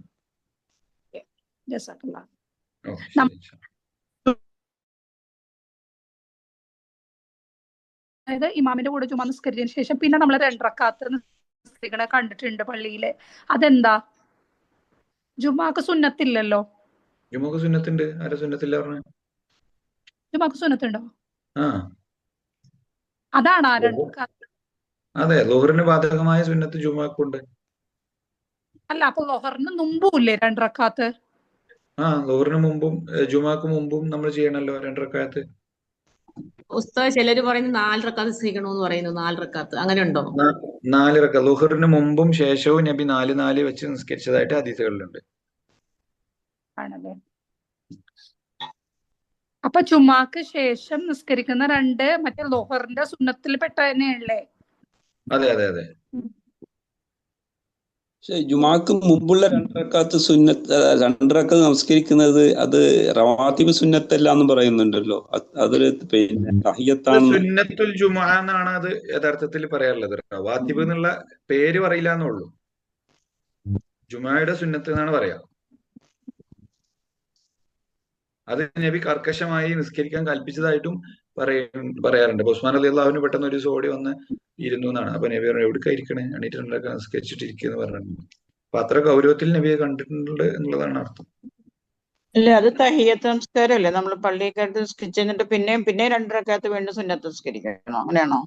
ഇതിനകത്തെ ഈ സുന്നത്ത് നമസ്കാരങ്ങളൊക്കെ നമുക്ക് എന്ത് ചെയ്യാന്ന് അറിയാം, ജം ചെയ്യാനുള്ള ഒരു അവസരമുണ്ട്. പല ആരാധനാ കർമ്മങ്ങളും നമുക്ക് ജം ചെയ്യാം. നമ്മൾ റവാത്തിബാണ് ചെയ്യുന്നതെങ്കിലും നമ്മൾ അതിൽ തഹിയ്യത്തിന്റെ നിയ്യത്തും കൂടി വെച്ച് കഴിഞ്ഞാൽ അത് 2 റക്അത്ത് നിസ്കാരം മതി എന്നാണ്. 4 റക്അത്ത് നിസ്കരിക്കേണ്ട കാര്യം വേറെ. നമ്മള് 2 റക്അത്തുള്ള ഒരു സുന്നത്ത് നിസ്കാരം ഉദാഹരണത്തിന് പറയുകയാണെങ്കിൽ, ഇപ്പോ മഗ്രിബിന്റെ മുമ്പ് വരുന്ന പിന്നെ ഏതാ 2 റക്അത്തുള്ളത്? സുബഹിന്റെ മുമ്പുള്ള 2 റക്അത്ത് അല്ലെ? സുബഹിന് മുമ്പുള്ള 2 റക്അത്ത് നമ്മൾ പള്ളിയിൽ കയറിയിട്ട് നമ്മൾ സുബഹിന് മുമ്പുള്ള 2 റക്അത്താണ് നിയ്യത്ത് വെക്കുന്നതോടൊപ്പം നമ്മൾ തഹിയ്യത്തുൽ മസ്ജിദും കൂടി ആണെന്ന് നിയ്യത്ത് ജം ചെയ്യാനുള്ള അവസരമുണ്ട്. ഏതുപോലെ വെച്ച് കഴിഞ്ഞാല് നോമ്പുകളുടെ നിയ്യത്ത് നമുക്ക് അതുപോലെ ജം ചെയ്യാൻ പറ്റും. ജം ചെയ്യാന്ന് പറഞ്ഞാൽ എന്താ? കൂട്ടിച്ചേർക്കുക, 2 കൂടെ ഒന്നിച്ച് ചേർക്കുക എന്നുള്ളത്. ഇപ്പൊ നമ്മള് ഒരു സുന്നത്തായ നോമ്പ് എടുക്കുകയാണ്. തിങ്കളാഴ്ചയാണ് മുഹറം 10ന്റെ നോമ്പ് വരുന്നത് വിചാരിച്ചു. അപ്പൊ നമ്മൾ നിയ്യത്ത് ജം ചെയ്യാണ്. ഞാൻ തിങ്കളാഴ്ച നോമ്പും മുഹറം 10ന്റെ നോമ്പും ഒന്നിച്ചാണ് എടുക്കുന്നതെന്ന് ജം ചെയ്ത് കഴിഞ്ഞാൽ നമുക്ക് 2 കൂലി കിട്ടുന്ന ഫുഖഹാക്കൾ അങ്ങനെ പറഞ്ഞിട്ടുള്ളത്. എത്രത്തോളം പറഞ്ഞിട്ടുണ്ടെന്ന് അറിയാം? നമുക്ക് ഒരു നോമ്പ് വിട്ടുപോയിട്ടുണ്ട്. ആ വിട്ടുപോയ നോമ്പ് നമ്മൾ ഏത് ദിവസം എടുക്കുകയാണ്? തിങ്കളാഴ്ച എടുക്കുകയാണ്. നമ്മുടെ നിയ്യത്ത് എന്താണ്? ഞാൻ തിങ്കളാഴ്ച നോമ്പ് കൊടുക്കുന്നു, ഞാൻ വിട്ടുപോയ നോമ്പ് കൊടുക്കുന്നു. അങ്ങനെയാണ് നമുക്ക് 2 കൂലി കിട്ടുന്നത്. നമുക്ക് നോറ്റ് വിട്ടാനുള്ള റമദാൻ മാസത്തിൽ ഒരു നോമ്പ് എടുക്കുന്നത് മുഹറം 10നാണ് വിചാരിച്ചു.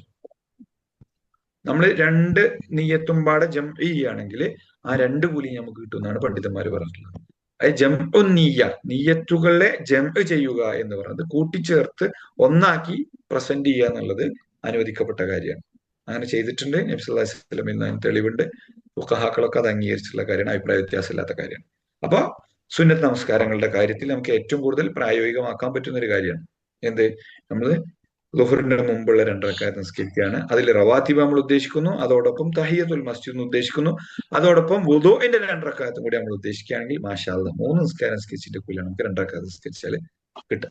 അപ്പൊ 6 റക്അത്ത് നിസ്കരിച്ചിട്ട് ജുമാക്ക് ലോഹർ നിസ്കാരം ഉണ്ടോ? ഇല്ലല്ലോ. അപ്പം എങ്ങനെ ജുമാക്കിന് ലോഹർ നിസ്കാരം പിന്നെ നിസ്കാരം ഇല്ലല്ലോ ഇല്ല. യാത്രക്കാരായ ആളുകൾക്ക് ജുമ കിട്ടിയിട്ടില്ലെങ്കിൽ അവർക്ക് ളുഹർ നിസ്കരിക്കാം. ജുമാക്ക് പങ്കെടുക്കാത്ത ആളുകൾ ളുഹറാണ് നിസ്കരിക്കേണ്ടത്. വെള്ളിയാഴ്ച ഉച്ചയ്ക്ക്. അപ്പൊ ജുമാക്ക് നമ്മൾ നമസ്കരിക്കുമ്പോ ആ പള്ളി കയറുന്ന തഹിയ്യത്തിന്റെ കൂടെ ജുമായുടെ സുന്നത്തിന്റെ നെയ്യത്തും കൂടി വെച്ചാ അത് 2 വുദൂഇന്റെ സുന്നത്തിന്റെ നിയ്യത്തും കൂടെ വെക്കാം, കിട്ടും. അത് കഴിഞ്ഞിട്ട് ജുമായുടെ അല്ലേ? അതെ. ഇനിയിപ്പോ അതല്ല, ഒരാൾ വിചാരിക്കണം ഞാൻ 2 സെപ്പറേറ്റ് ആയിട്ട് നിസ്കരിക്കണം, അതിനേക്കുള്ള സ്വാതന്ത്ര്യം ഉണ്ട്. ഒളു ചെയ്ത ആൾക്ക് 2 റക്അത്ത് നിസ്കരിക്കാനുള്ള സ്വാതന്ത്ര്യമുണ്ട്. അതിന് ഏത് നിസ്കാരം ആവണമെന്നൊന്നുമില്ല. ഈ 3 സമയങ്ങളിലാകാതിരുന്നാൽ മതി. ഒന്ന് സൂര്യൻ ഇങ്ങനെ നട്ടുച്ചക്ക് നിൽക്കുമ്പോൾ, പിന്നെ ഒന്ന് സൂര്യൻ അസ്തമിക്കുമ്പോൾ, സൂര്യൻ ഉദിച്ചുകൊണ്ടിരിക്കണം. ആ 3 വളരെ കുറഞ്ഞ സമയങ്ങൾ. ആ സമയത്തല്ലാതെ ആ നിസ്കാരം വിരോധിച്ച സമയങ്ങൾ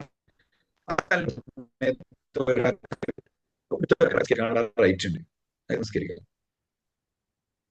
ജസാക്കല്ലാഹ്. ഓക്കെ, ഇൻഷാ അല്ലാഹ്. ചോദ്യങ്ങളൊക്കെ നോട്ട് ചെയ്ത് വെച്ചോളൂ. സംശയം എന്തെങ്കിലും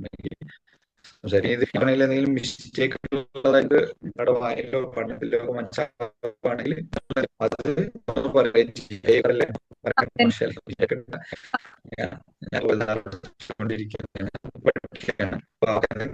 പ്രസംഗങ്ങൾ വായിച്ചാല് പ്രസംഗങ്ങൾ അവസാനിപ്പിക്കണം. ഈ കൂട്ടായ്മ നല്ല രീതിയിൽ പിന്നെ മുന്നോട്ട് പോകട്ടെ.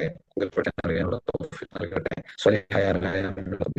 പഠിച്ച കാര്യങ്ങൾ മനസ്സിലാക്കി അതനുസരിച്ച് പ്രവർത്തിക്കാനുള്ള നൽകട്ടെ.